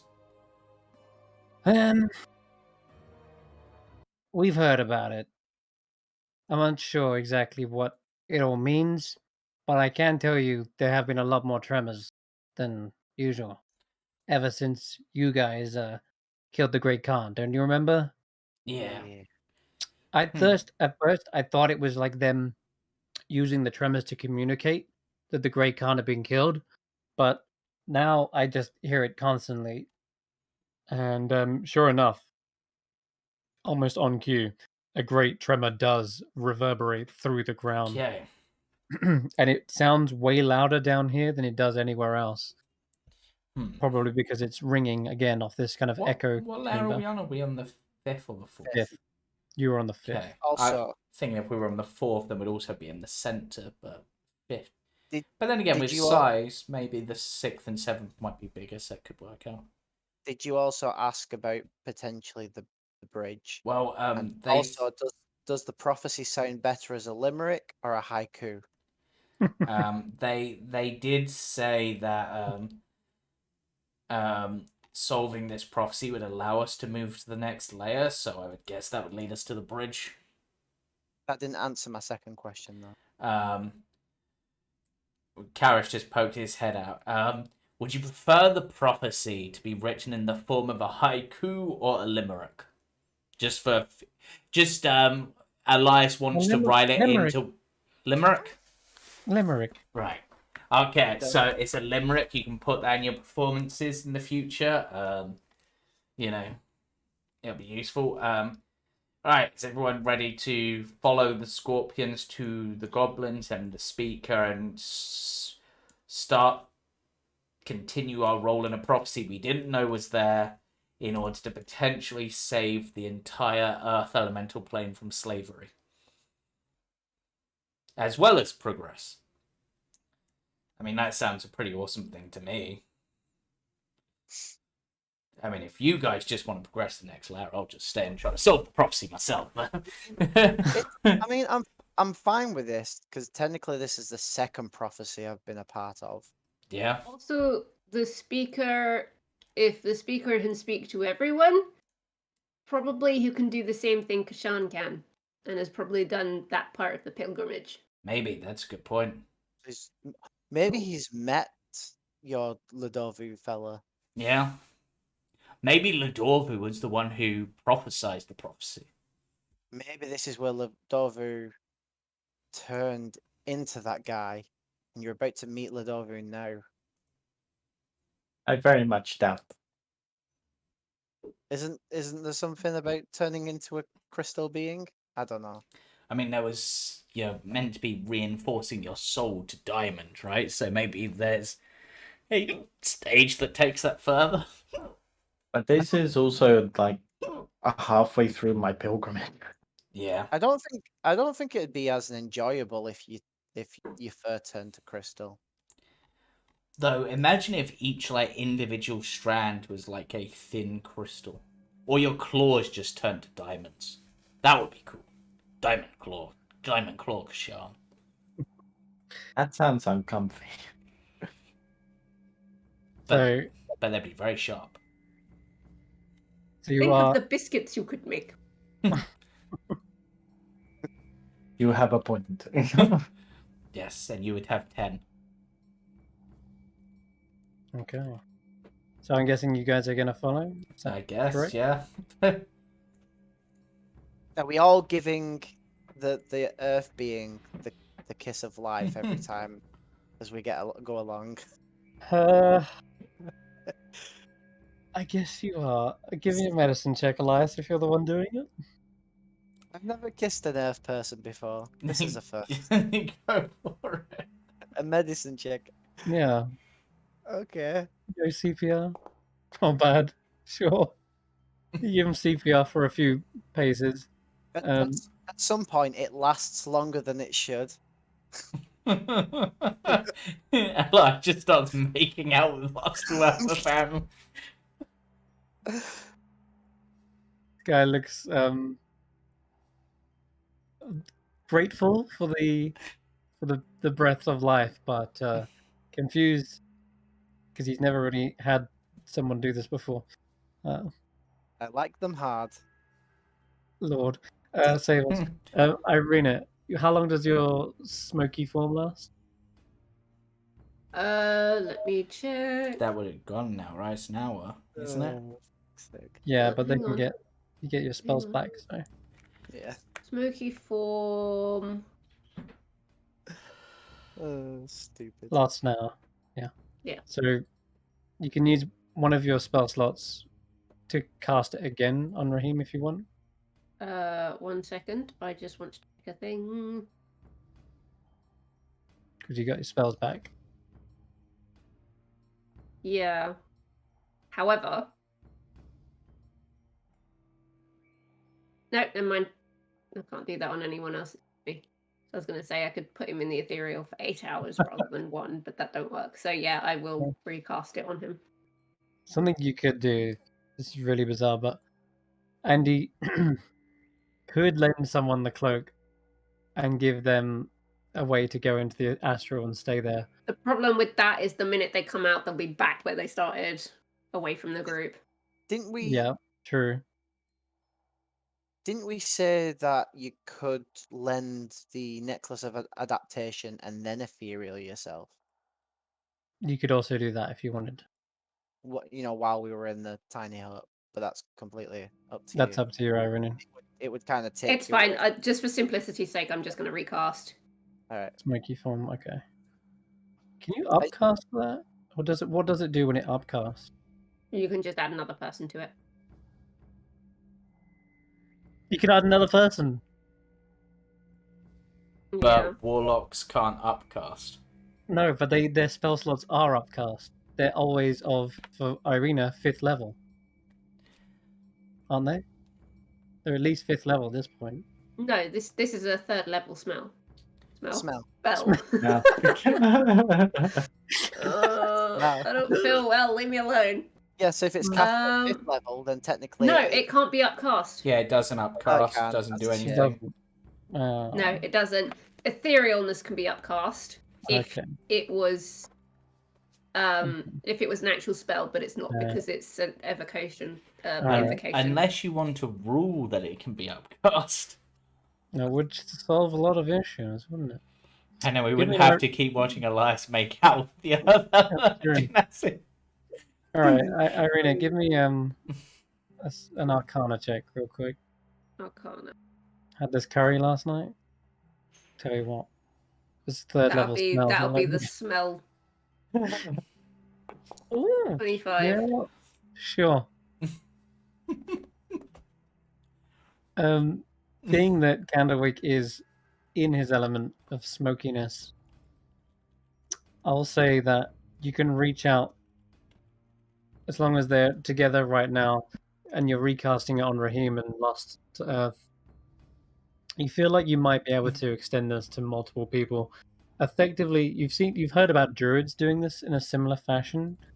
In fact, I was almost under the impression that Is the somatic components for it. I know I've got Candlewick as my, what do you call it? But a bit of gauze and a wisp of smoke. I have an entire plume of smoke.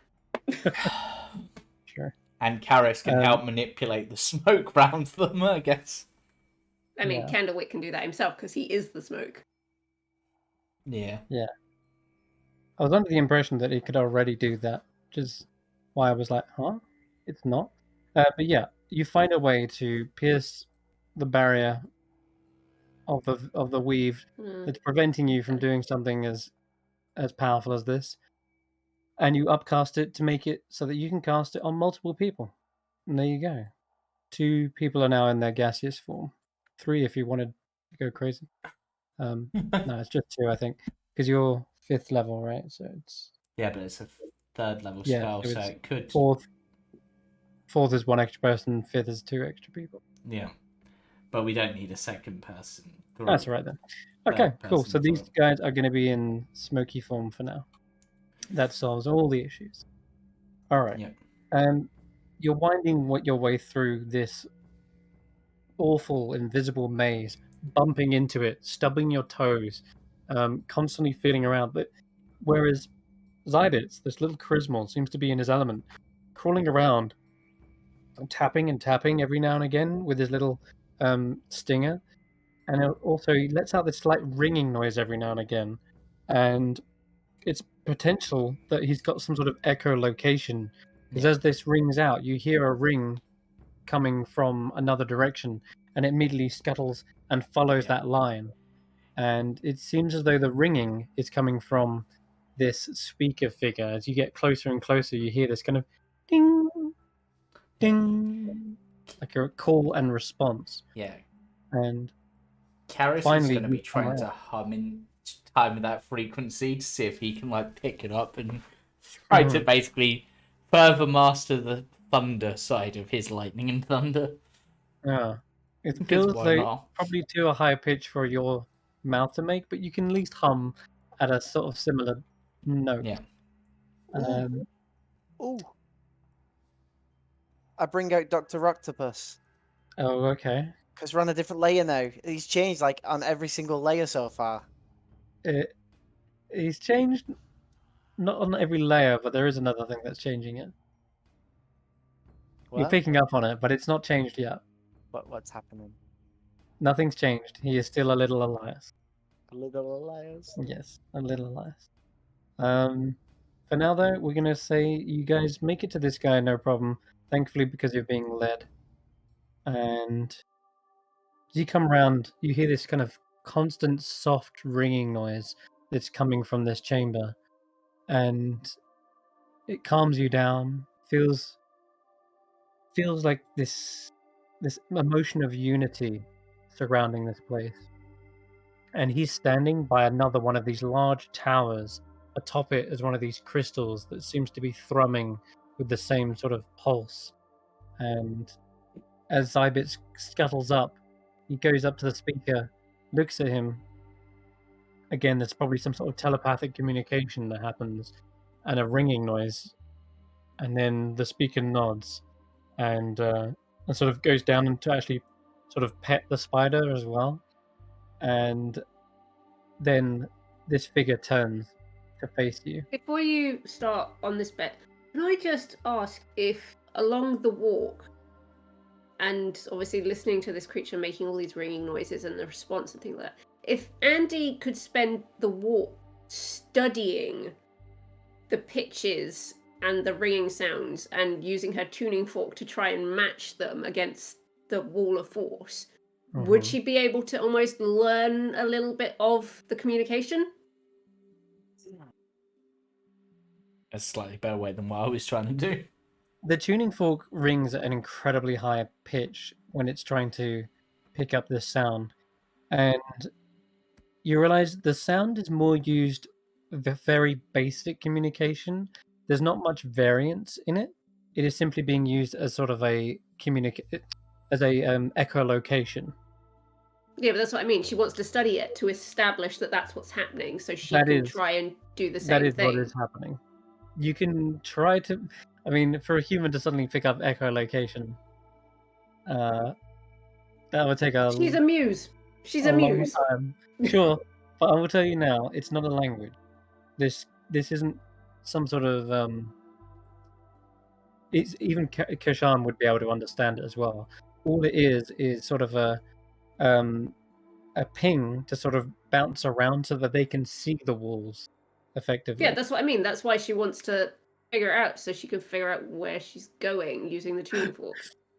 Essentially, both It's Karius a- and Andi are trying to learn how to echolocate Yeah, as they're I going through. understand that. That is an extra human ability, and I'm just gonna say you can't just pick it up as like a on the fly. But I will say, if you wanted to start learning echolocation, perhaps we can sort of homebrew a feat along the way. But it's not going to be something you just.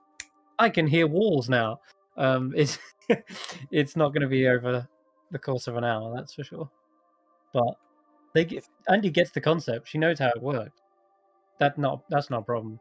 If it But makes being you able to feel, actually close your eyes and picture a scene in front of you, Daredevil style, isn't going to happen overnight. You need extra superhuman ability to be able to do that. Well, I know that. I just wanted to know if she could pick up on it.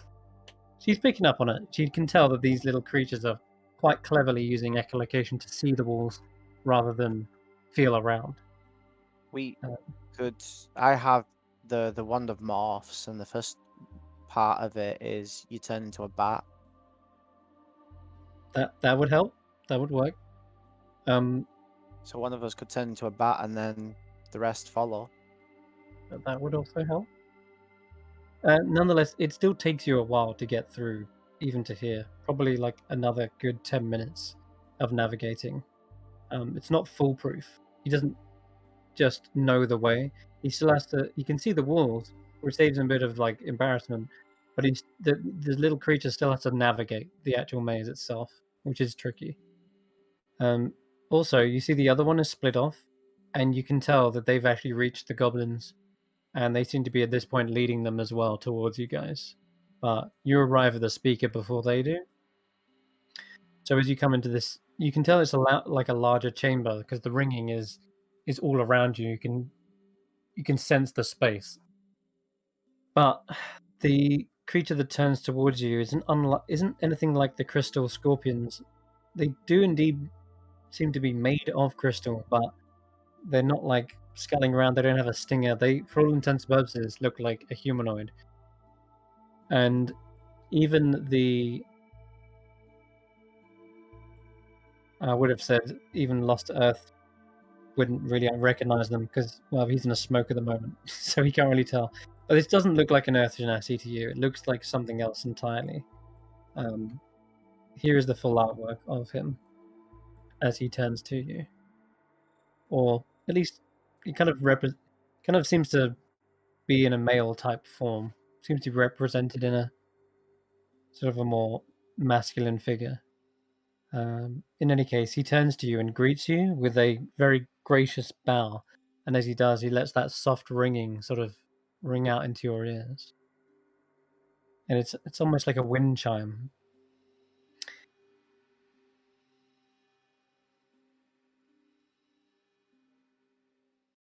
Greetings. Do we all This, hear this? yes, it's a psychic connection that seems to ring in your ears for a moment. Doesn't seem to open his mouth or anything, just stares at you with this sort of one blinking, glowing eye. It's somewhat perhaps behind the crystal, but it's shining through it. It says, "Welcome.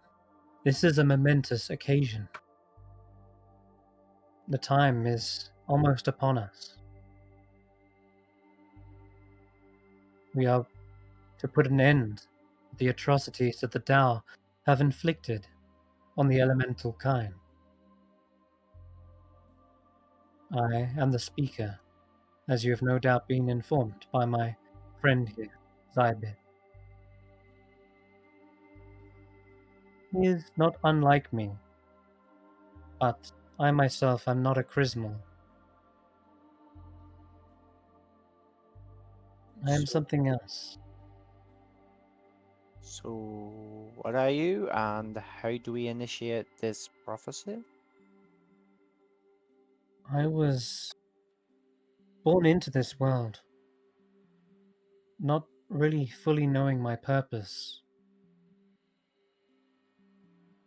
But then, crystals, I could hear them.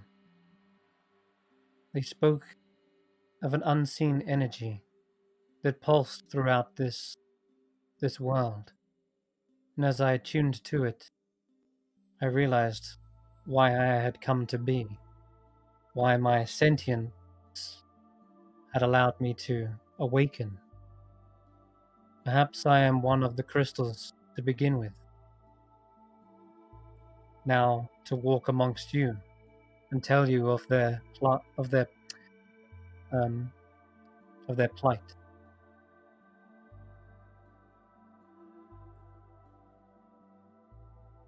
The Okay. crystals, they seem to be a network. Rearranged, they can amplify a sound or a song. I believe this song can awaken a new age. So That you, age is the liberation that these creatures sing of.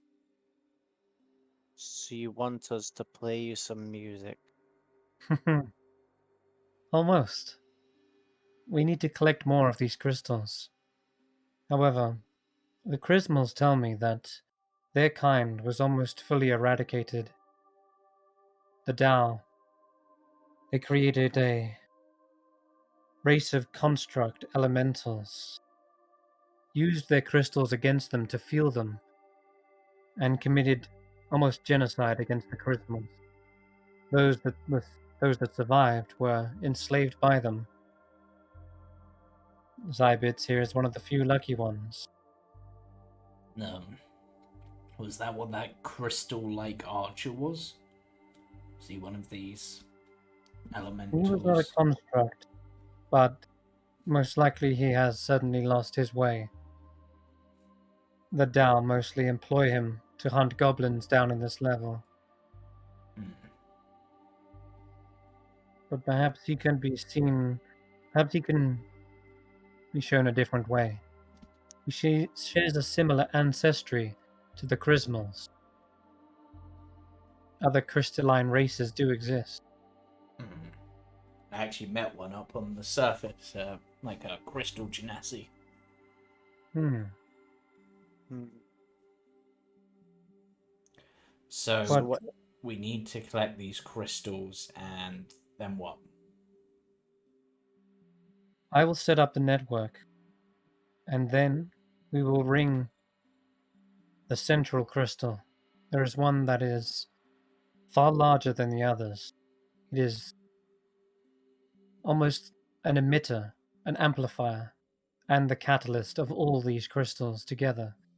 By ringing that, this level, it will likely crumble, except for the walls of force that hold it together. That will show you the path. And you will be freely allowed to pass on to the next level with ease. And in doing so, that sound will signify a new age.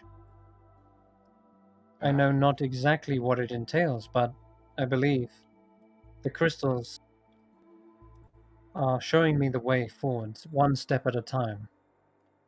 This ringing will shatter the shackles. That is how they say it. And he looks up again towards the crystal that sort of thrums and rings again. So how do we ring the crystal in the center? It is well guarded by that construct race of creatures that the Tao made. They are still active, and they still hunt the Chrismal wherever they hide. The Chrismal once lived in cave systems, mining and eating minerals. This race of constructs entered in, killed them, and drove them out. Then they began constructing a new fortress-like city that the Tao then moved in to occupy, but it since came under attack from larger predators, worms. As such, the Dao moved out and just left it a sort of abandoned city with the constructs left as its guardians.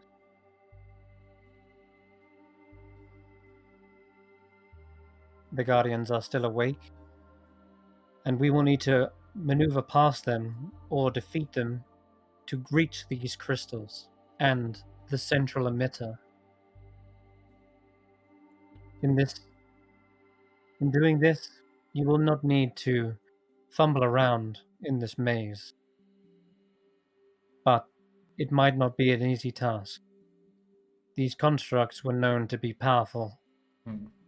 They were called, and it turns to the Zybids. What were they called? And Zybids lets out a little ring that you hear in your heads, and it says they're known as Carnifex constructs. They are the butchers, the executioners of our people. And they are built for one thing and one thing only, to destroy. You should show them no mercy. So, other than yourself, Zybits, and Steel, do we have any other allies down here potentially, other than maybe the goblins? Sadly, I have not seen many of their kind. Small gravestones, perhaps, but none are truly a society anymore. They are more like nomadic outcasts. The goblins, however, they seem resourceful in any environment. Hardy creatures that have learned to adapt. Perhaps they can be of aid. And as soon as he says that, right on cue, and a ringing sound heralds their arrival as little steel, a kind of a yellowy topaz-like scorpion scuttles in and psychically says to all of you, "These are the goblins of this level. I believe one of them is in our presence."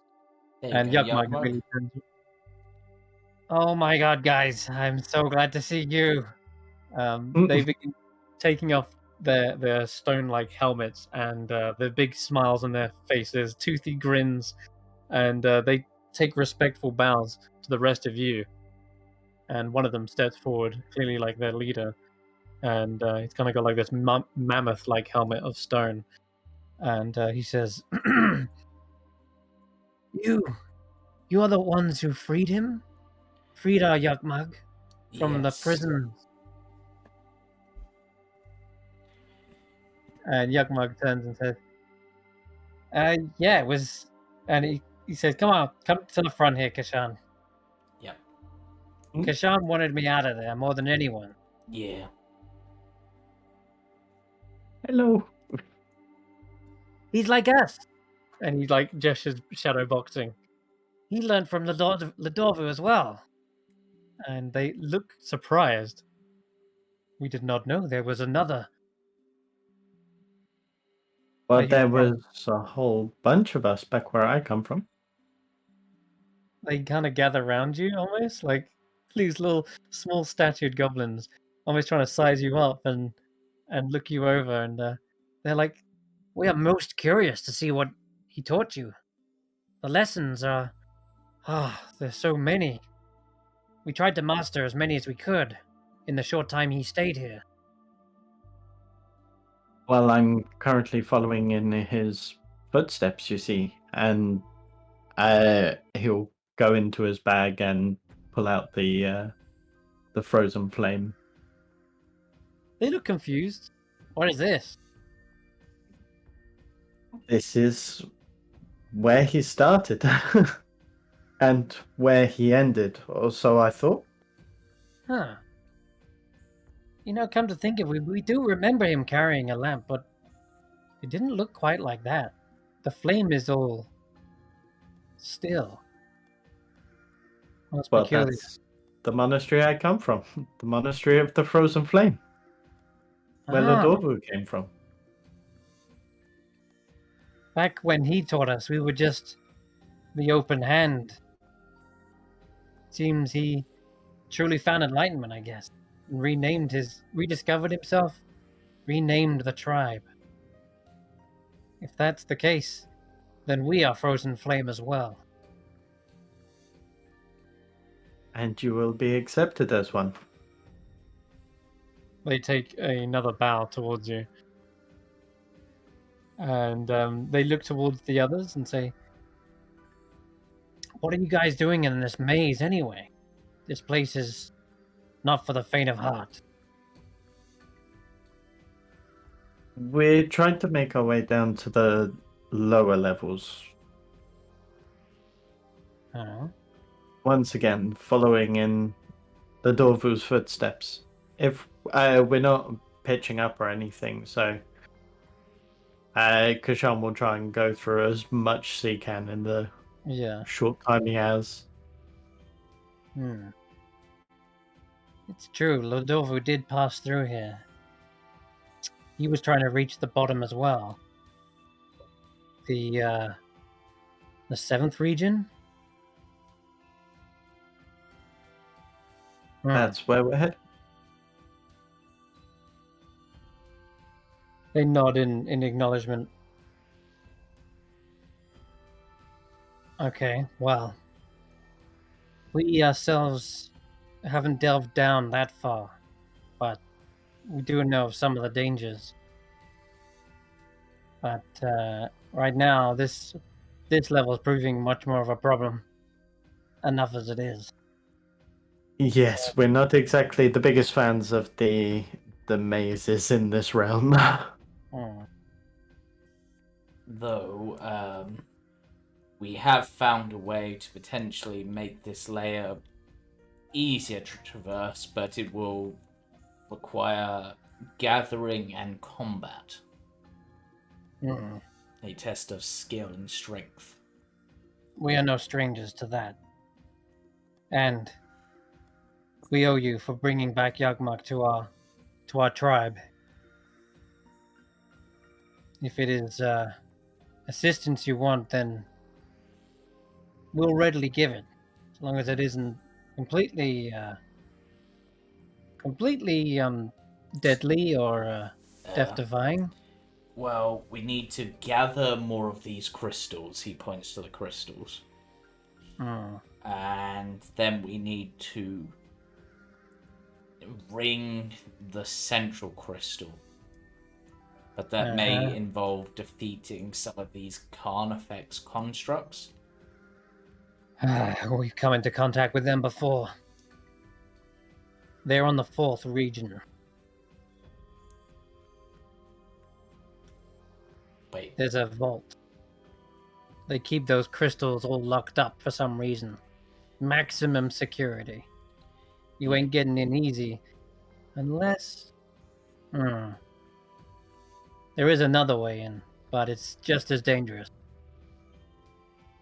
Well, we're no strangers to danger. We fought dragons, killed the Great Khan, and done more besides. You can use the Sathak worm tunnel. They've been giving them problems. And, well, the worms leave big bored holes into their territory. It's almost like an ant's nest. So there's more than one way in. But running into a Sathak worm, that's danger in itself. Yeah, it's not advised. Anything like purple worms, those are the biggest worms I've heard about. Purple? Let me think. They're gonna compare purple worms. They're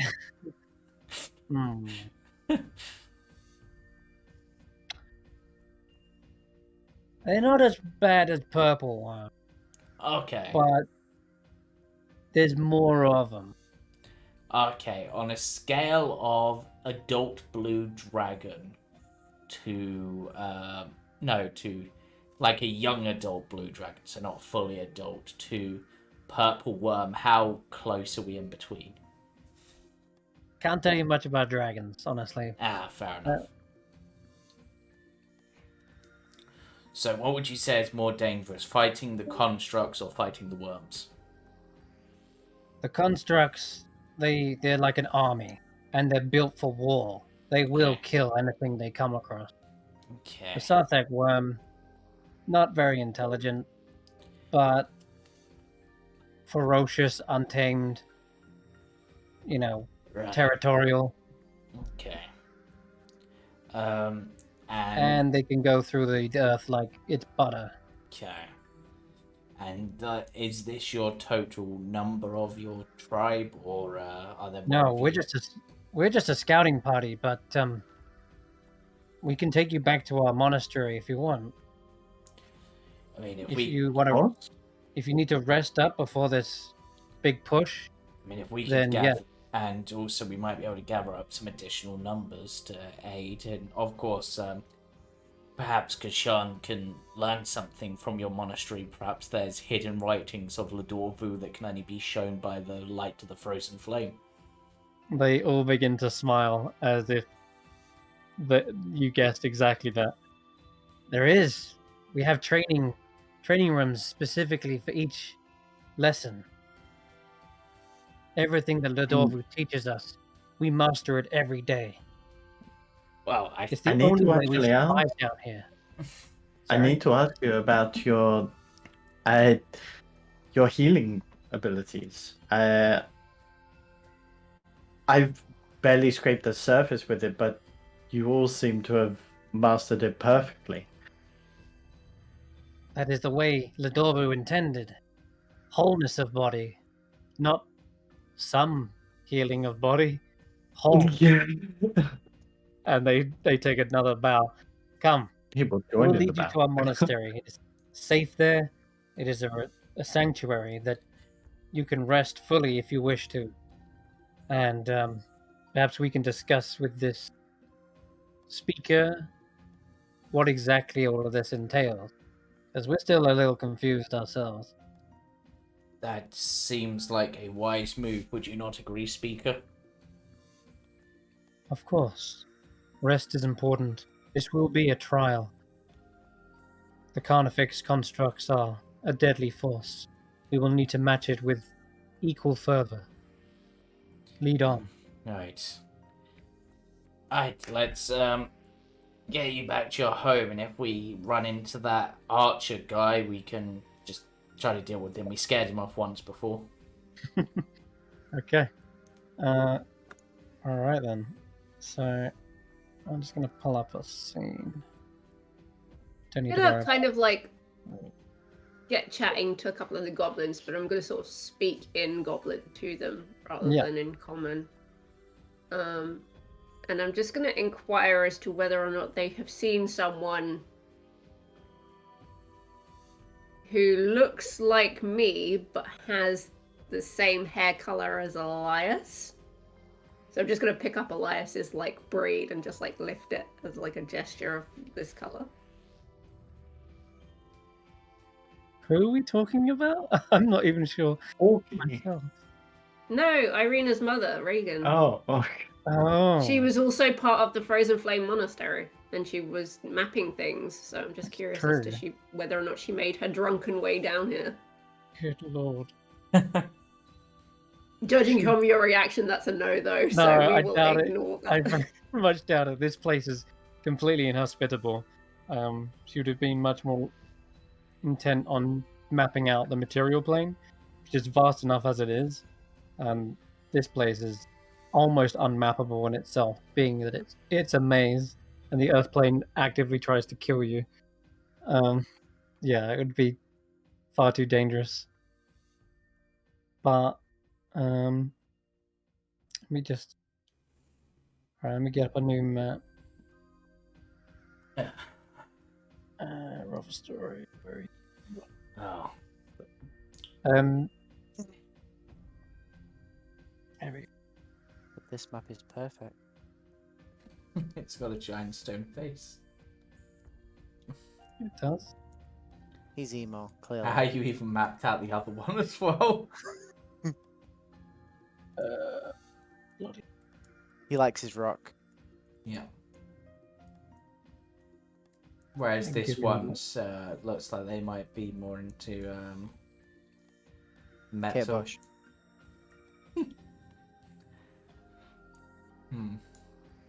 Why are you drawing faces? Because there They're- actually are stone faces there. He's just traced around them. I just spotted them out the corner of my eye. Crazy guys. Okay. I'm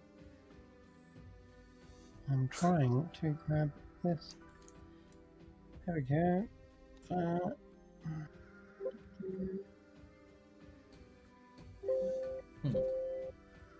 If music and like vibrations is thunder, then I wonder if Karius could absorb elements on the songs that Elias and Andi play in order to amplify them somehow. Basically work as a speaker.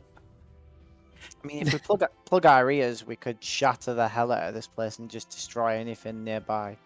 True. Well, if one of us casts silence, because then we'd be immune to the thunder damage. I could cast silence. Yeah. Don't need a grid. Don't need a grid. Don't need lighting. You guys are led again through the maze in such a fashion that you reach one side of it, and you see the goblins offer you a rope, and they begin to rappel down the side of this great chasm, and you get led into long, winding tunnels, narrow, tiny gaps that are only perhaps big enough for small creatures, but the smoky forms are able to slip through. The rest of you, that's going to be a little bit tricky for medium-sized creatures, but the speaker steps forward and seems to manipulate the rock wide enough that you are able to pass through it, and they offer you passage. And eventually, after squeezing through these tight tunnels and everything, you eventually come across much more brick and mortar, and it looks like this has the same sort of aesthetic as the Dao palaces before it, but you can tell where the goblins have sort of taken over, and they've replaced a lot of the imagery with their own, and they've turned it into much more a modest kind of monastery. They've stripped away all the gaudy gold and jewels and gems that maybe have likely been taken already anyway. But the goblins explain, yeah, this used to be a place of slavery and greed, and the Dao got what was coming to them. From whose palace was this? I don't know, some greedy Daos. Our kind showed them. It was our ancestors that took back this place. And the Dorvu was one who got us there. All the other goblins, they wouldn't have survived down here without that training. We have a lot to thank for that Genasi. And yeah, they kind of lead you in. There's more rooms than this. This is just the kind of antechamber, if anything. Kesh'an's just going to be walking around in like utter awe. Yeah. So how long was Ladovu meditating? Who are you asking?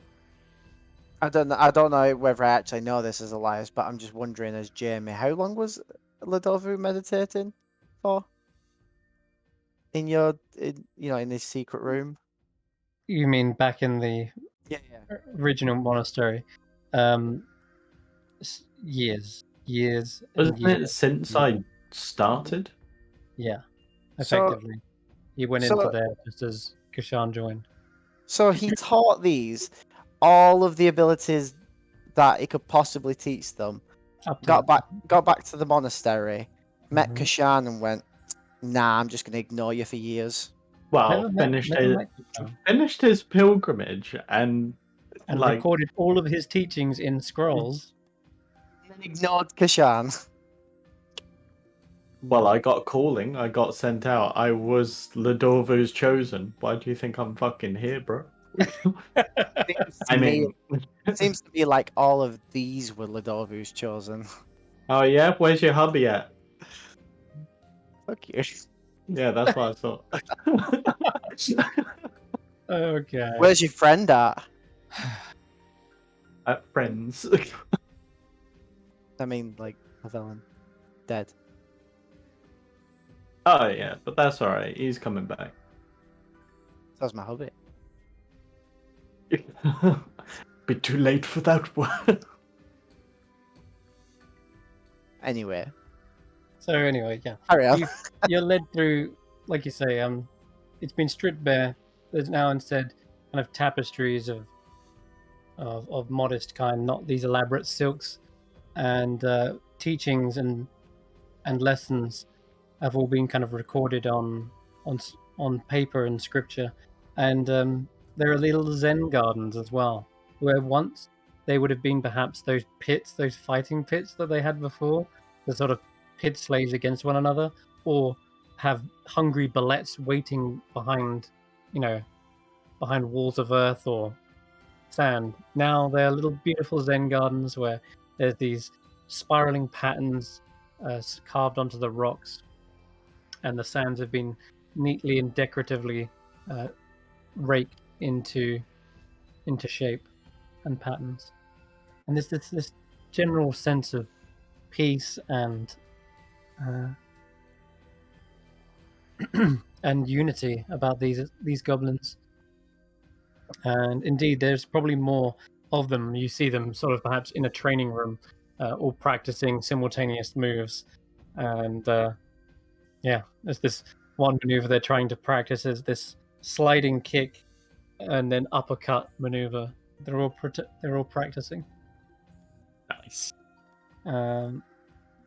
So yeah, you're free to sort of talk to them or go about exploring this place. I'm guessing Kesh'an has many questions, but you do have time to kill. If you want to get a long rest in, you're effectively waiting another like 6 hours before you can actually rest. Yes, it will burn away one of your days, but it sounds like you want to be ready for this.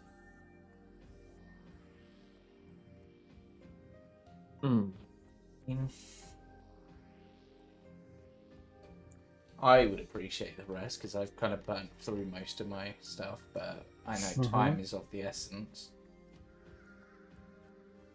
I wouldn't mind doing a bit of training and learning a thing or two before talking law.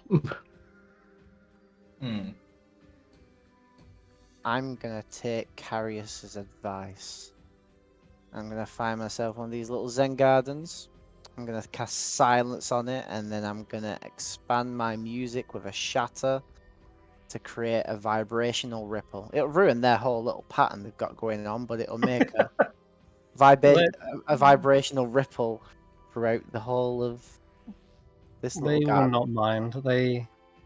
They prefer someone to do that. That way they get to do the pattern all over again, I guess. Yeah, but no, it looks like a cool sound pattern. Yeah, sure. Like a pulsing pattern. Yeah, that's Very all nice. I do. I don't know. is that a giant litter box? You got one of those? You're not doing this again. Prefer you didn't shit in our Zen garden, but all right. So you guys make yourselves at home. There is a little library if you wanted to take a seat there. Yugmug says to you, Eirina. I'm gonna get changed because I've been naked for this whole adventure, apart from my little loincloth that's been holding my equipment together. So Oh yeah. if you don't mind me, I'll take you to the changing rooms, Kesh'an. We'll get you swapped into a training garb. That sounds wonderful. I'll follow him. Oh, and there's sand baths for everyone if you're feeling, sweaty from the journey. Okay. Sand bath. That sounds horrible. Sand bath, yeah, you just roll around in it. Huge. It works. This is huge. So I just realized there's vision on this map, isn't there? Don't need that. Turn that off. Where did we enter? So where am I? Um, Oh, I'm there. The monastery. No, where did we enter? probably from the top. From the top. Yeah. Where does the bottom lead? Many a place. Yeah. I've entered the darkness. I'm gone. God And he damn it. was never heard from again. Hooray! The stairs as well. Where does the stairs don't have doors. No, there's no walls in this level. Purely because I don't intend for it to be a combat. Unless you decide to start killing these goblins. And in that case, Not combat, but exploration. I yeah, wanna sure. go. Oh. Ah. Anyway, All right. So, Kesh'an, let's get down to business. So I start killing the goblins. Karius is going to We were the float chosen over one. onto this rock, and he is just going to sit there in his own form of meditation for a bit. I just imagine Kesh'an like you have the knowledge of Ladova inside you and just starts cracking their heads open. Yeah. I must have it.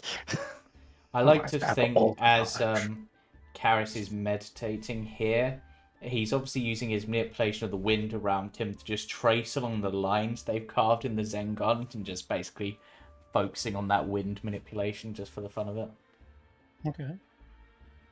All right.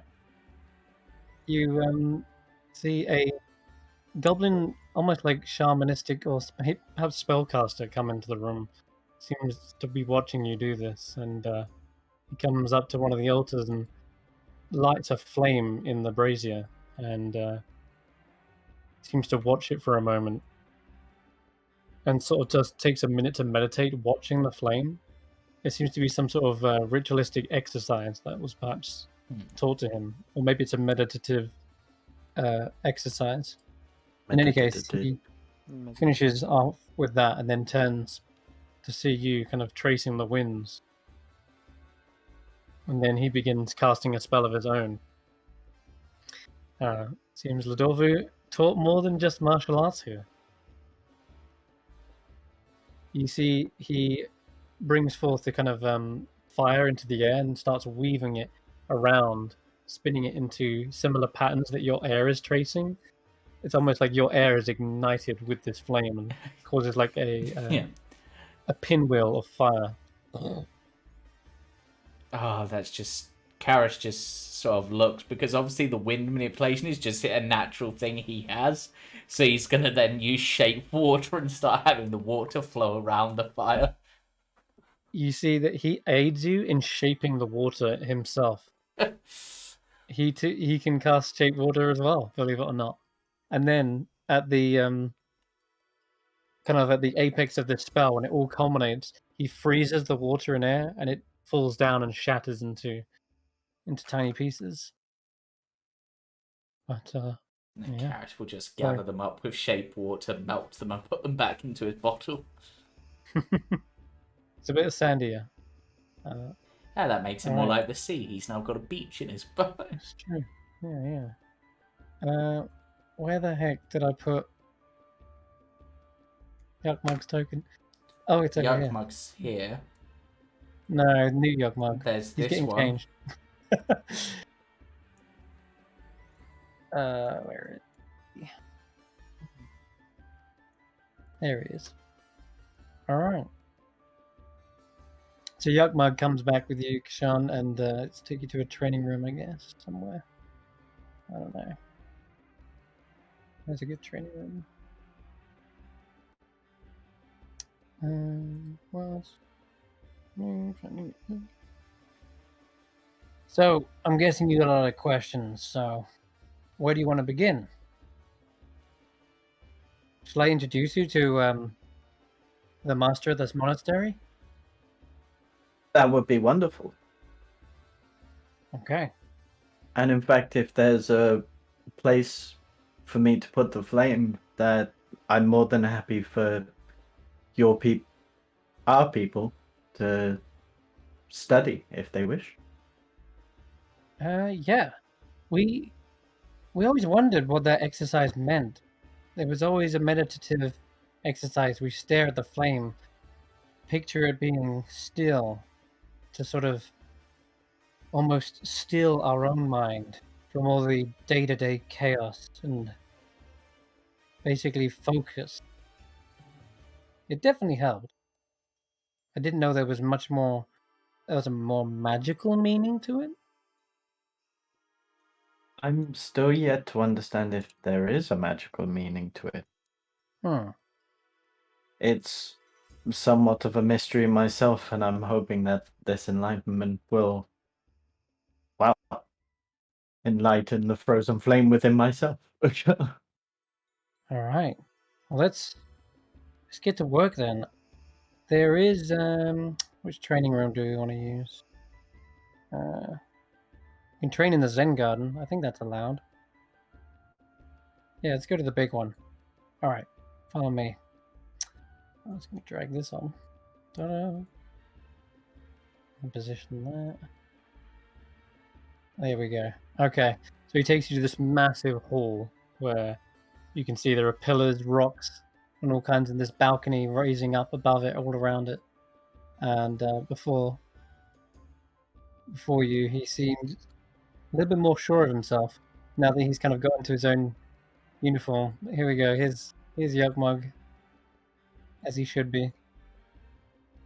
Whoa, he's big. Hell yeah. Yeah. He doesn't have like over the top stuff, right? He's just got a simple little garb, little fur kind of cloak, and a leather belt. But yeah, he sort of dresses you up in a similar garb and takes you into this massive sand arena, effectively. And okay, so and up there he gestures on one of the balconies, and then kind of hopping down and onto the nearby stone, you see this dark cloaked goblin, and he's got this red hood over his head. All you can see are these two little beady eyes shining in the darkness, and in one hand he holds a massive stone staff that's taller than he is by some measure. And you can tell by his mottled, kind of greyish skin that he must be very, very old underneath there.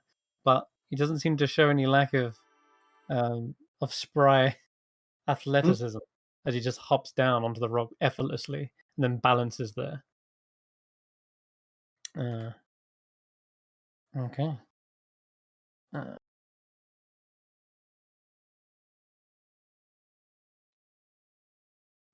You see Yugmug takes a deep bow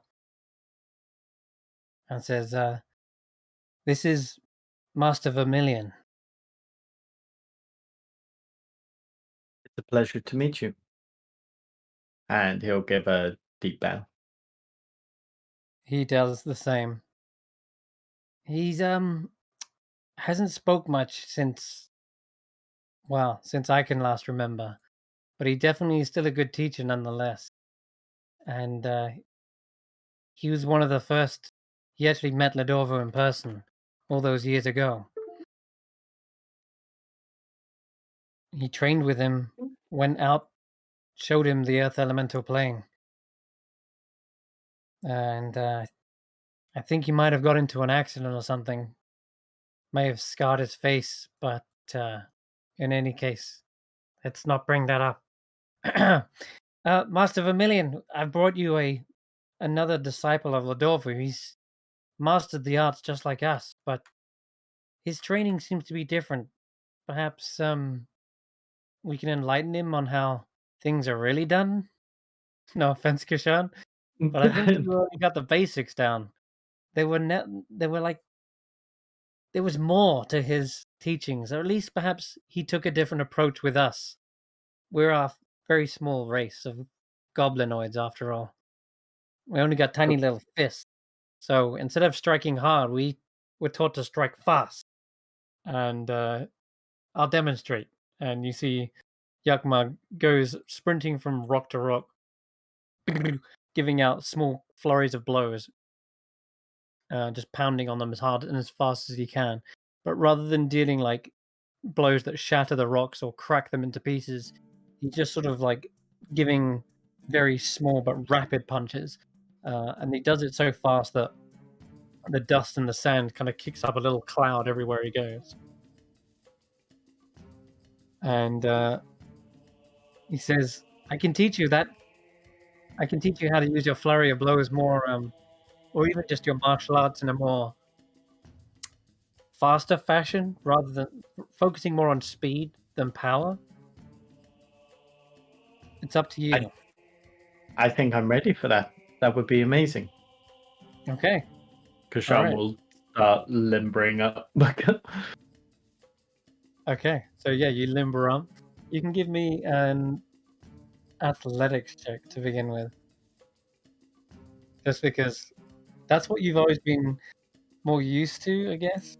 We'll see what happens. Oh wow! I mean, Perfect. it's good stuff. Okay.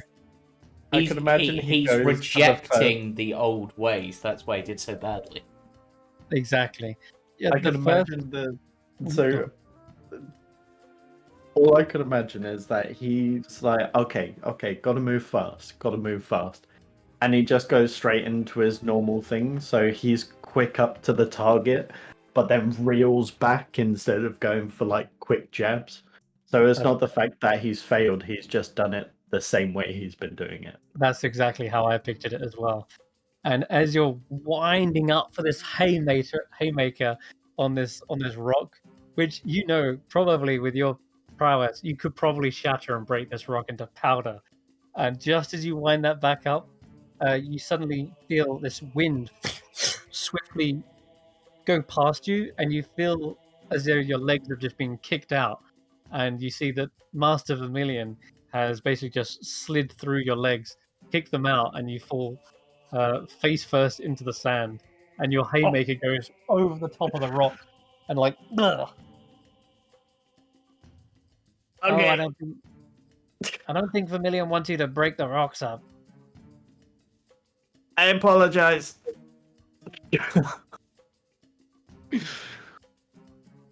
Vermilion brings up out of his pockets.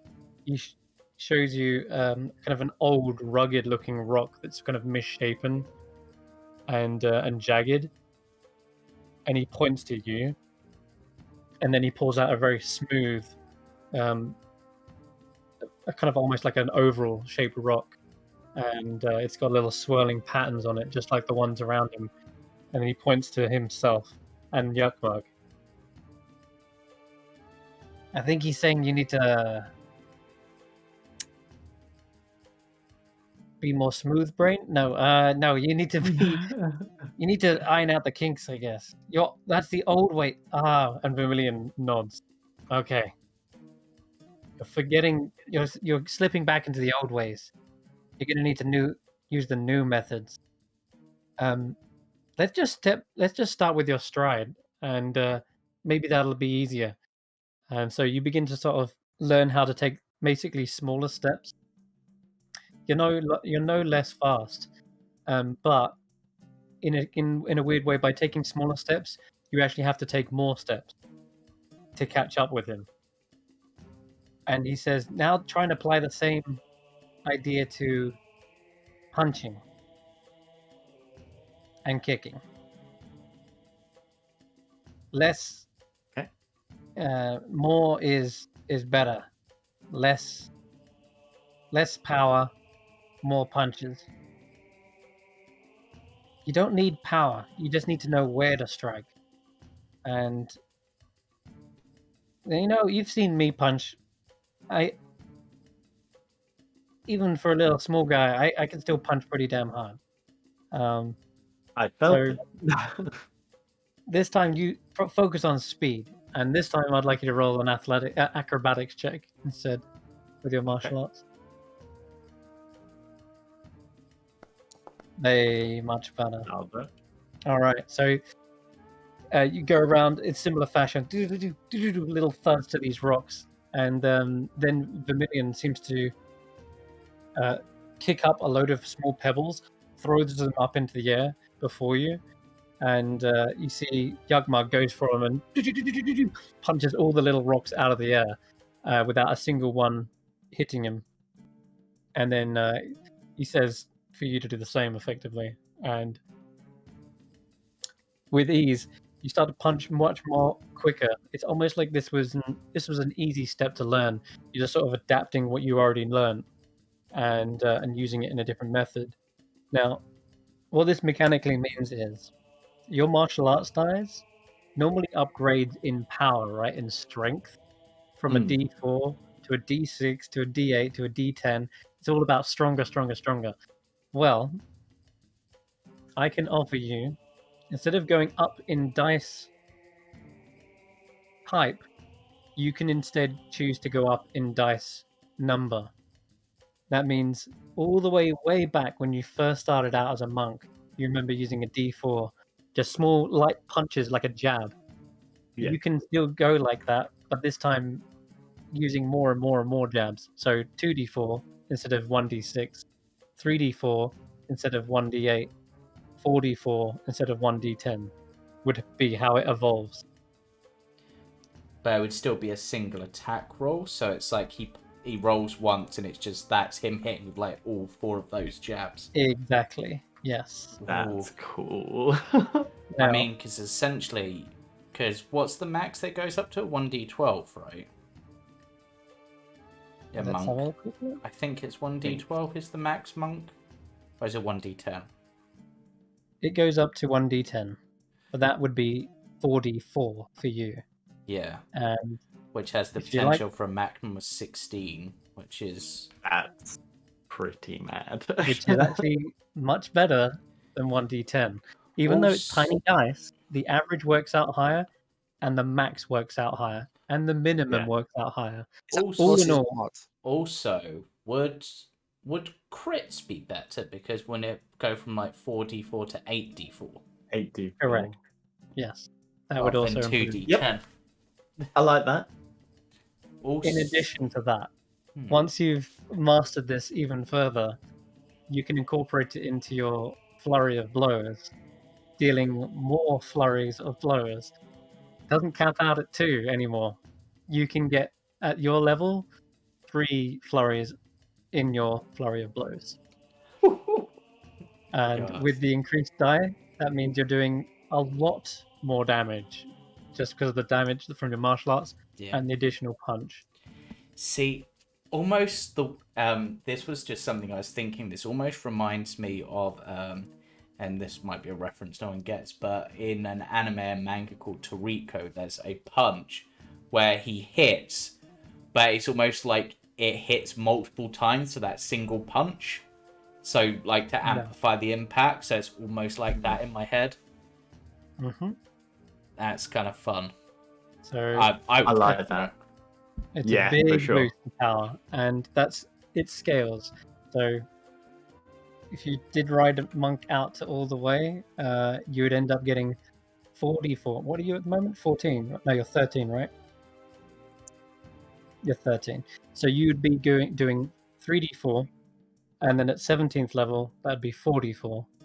And then at 20th level, it's still 44, but your flurry of blows would also upgrade to deal 4 punches instead of 2, doubling the damage output. Because you know what? Monks need it. And this is your arc at the moment, and why not give a crap ton of boost to Kesh'an? He is the legend, the hero they all sing of. This right here is how it was meant to be done. The Dorvu taught the goblins to punch faster, not harder, overcoming their foes with a flurry of blows, a literal flurry that are just too many to count, and too many to even deflect, too fast to parry. And yeah, the monks have been mastering this for decades. Vermilion nods at you with a sign of respect, but then beckons you, and you see as he beckons, a flame ignites in his hands. and he gestures towards perhaps one of the large braziers, but not on this map. We'll go back. And he takes you over to what looks to be where near Karius, actually. Funny enough. Yagmug says, "So, you wanted to learn about how I healed fully. I always thought that was a natural thing, but you're saying you only heal some? Only a portion of it?" Well, it's more of a it's more of a focus on the injury itself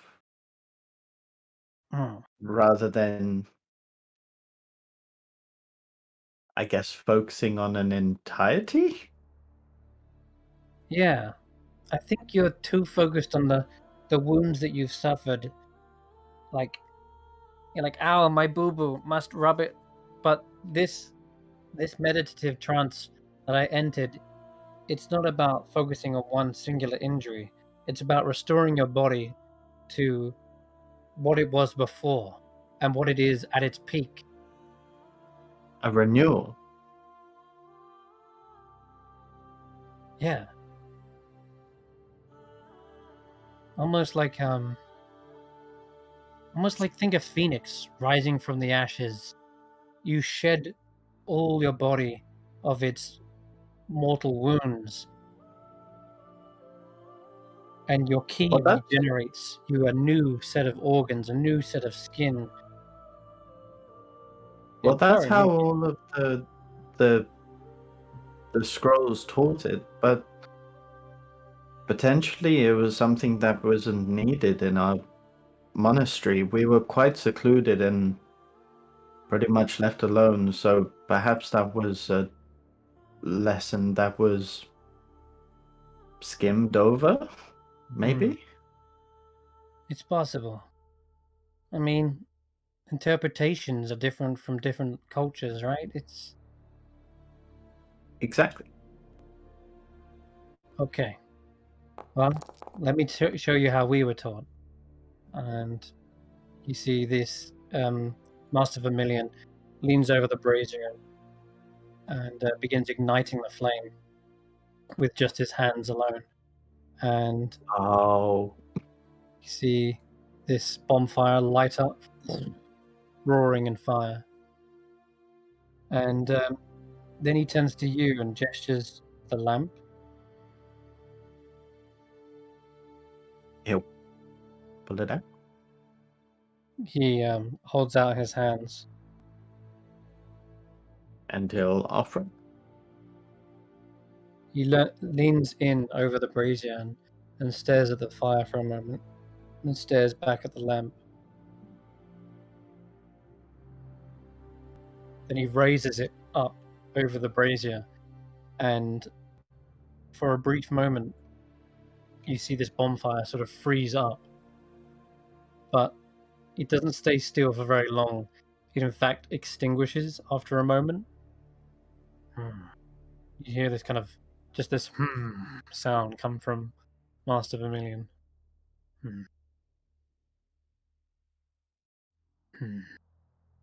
He then tries to relight the bonfire with the lamp, and it roars back into fire again.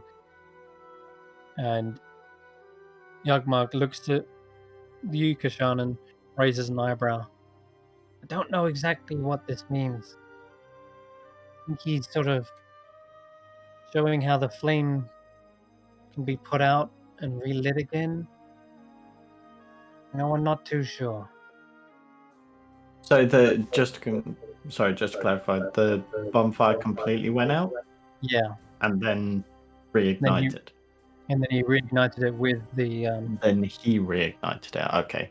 yeah, with the flame, with the frozen flame. Does anything change now that the bonfire has been relit with the frozen flame? You can roll me a wisdom check, or perception, basically. Perception. Yeah. Oops.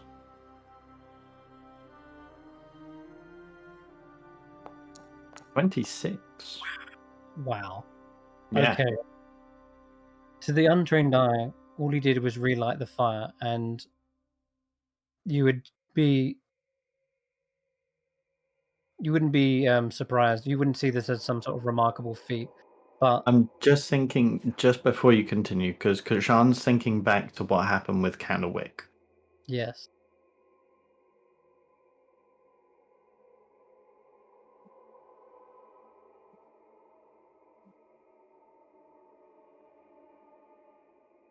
Was you going to add to that? Sorry. Oh, no. Because the way that Candlewick reacted to the flame. It was bizarre. Yeah, so It froze the seeing... smoke. Yeah. And in a seeing similar him now fashion, reignite the flame. yes, it reignites the flame. But the weirdest thing is, with your perception being so damn high in this moment, you've been used to watching flames for a long time in that same meditative stance. This flame, it dances in exactly the same way and pattern as the flame did before it. It's strange and almost convoluted to say this, but that is exactly the same flame that was lit before it. This is not a new flame, but the same one. Even though it was extinguished and gone, the flame is alive again. The same flame that has been revitalized from the candle. From the lamp. And he hands it back to you, the lamp. And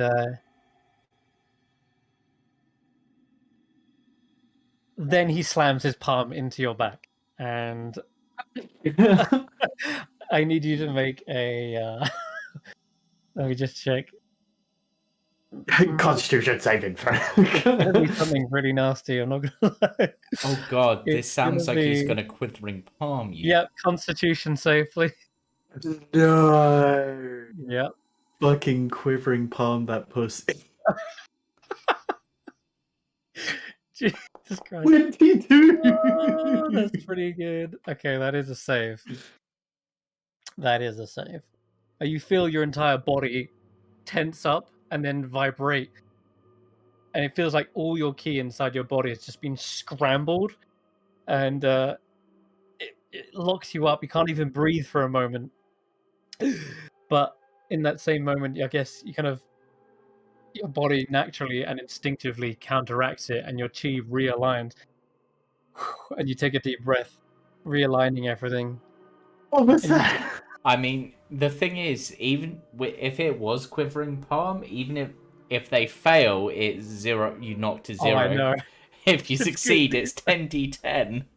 It's good that you actually succeeded. It's at the moment you feel like everything's back in a line. You're like, yeah, what was that? As you ask him, what was that? Vermilion nods, almost like a look of impressed. And then he claps his hands, and immediately as he claps them, you feel all that ki inside your body claps into you as well at the same time, and it just explodes again, like it implodes, going in and then out of every single pore, every single pressure point or gate from your body, your temple, your eyes, your solar plexus just erupts with this what it feels like fire or burning, but it's actually going to be necrotic damage. You take 51 necrotic damage.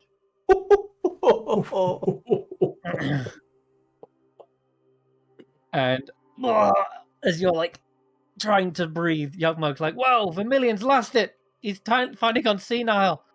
Do any of us Vermilion hear just stands there, and then with his staff, he taps the brazier. Oh, I see. I think he wants you to try and use wholeness of body. Karius just sort of Kesh'an. looks over and raises an eyebrow as he just hears this, just like, the fuck? Kesh'an hear would have this? fallen to his knees if he wasn't locked into place with pain. Okay. He will... Yugmug's a little panicked. He's like, all right. He just like massage your shoulders. Just think like that flame. What did it do? It reignited it. Reignite your ki. Reignite your body. You're a phoenix, a beautiful phoenix coming out of the ashes. Am I helping? I should shout. As he's talking throughout that, like Kesh'an's hearing just goes muffled as he begins to focus on his breathing, and he stares at the flame for a moment before closing his eyes and focus on realigning the key. Mm. Before from his central key point Mm. begins to pulse. Your inner gate, and Yeah. as that pulses, it feels like that spark, a spark trying to light, and suddenly it catches and reignites your entire network of ki, and you feel your body is a whole, as a one piece. It is one, both your mind, your body, your soul. It is all together one, and all you need to do, believe that your body is effectively reignited. You can overcome any grievous injury, no matter the cost, no matter the pain that you just endured. The necrotic damage would basically like weaken your muscles. It would normally like deteriorate your body, but you're able to regenerate it, reversing this effect completely. And from now on, whenever you use wholeness of body, don't bother rolling. Just go to full health. That's it. That's all. Once per That's long all that rest, full changes. heal. A wholeness of body is a complete heal. Holy fuck. All hit points. That's the next change we're doing with wholeness of body. Oh my god, I've got to start writing all of this. Don't you worry, I've got all the changes ready to copy paste in after we do this. After we wrap up this session, I'll go in and change your features for you. So Kesh'an will take a deep breath as the final key is reignited, Yeah. and then he will drop to his knees. Honestly, You drop to your knees, but not out of exhaustion and not out of pain, but perhaps out of more like disbelief. The fact that you Shock, could yeah. do that. The fact that this was possible this entire time. Yeah, and they've opened up this new method for you. Okay, there is one more chain. But yeah, I just looked at the time. Goblin now. Look at me. I am the Dorvu now. I will touch base on it, but we won't go into the full training regime. We'll save that for next session. Gotcha. So the final change to the monk is one that's going to be tied more closely to your actual frozen flame item itself, which maybe we make it an attunement item to test it, but oh, that's right. No, this one needs to change as well. Okay, we need to go to the next chamber real quick. There's actually a couple more changes, I realized, but that's fine. More the better. Okay, we're gonna get this guy over here. One of the new monks that you haven't yet recognized, the ones that weren't with you before, comes over, and he stands up on top of a rock. He's the one who was kind of manipulating the flames and the magic. Seems to be much more of a caster. And he looks towards you and says, I'm going to be casting a spell on you. You will need to succumb to the spell in order to overcome the spell. You have done this many times before, but this is going to be slightly different. You're going to know this is going to happen before it happens, so you will have an edge. Your stillness of mind will be paramount in this moment. Focus on the frozen flame. Still your mind. And this is it's going to cast Dominate Person on you. And normally I'd ask you for a wisdom save, but if you auto fail, then you're dominated. And you see him begin to puppeteer you, moving you around. Limbs are his to command. Now, your stillness of mind. If you can still hear me, use it. He will do so. Okay. So, we'll just quickly read out your stillness of mind and how how weird this is and stupid. Starting at 7th level, you can use your action to end one effect on you that is causing you to be charmed or frightened. You're currently charmed. But you're dominated. So you don't have actions. Yeah. If it was charmed person, then yeah, but once it gets to higher levels, it's pointless. The frightened how do effect, you- less so, but the charmed. So we're going to give you, on this account, a wisdom saving throw to not break free from the spell, but to unlock the ability in which how I believe the devs intended for this to work. So give me a wisdom saving throw.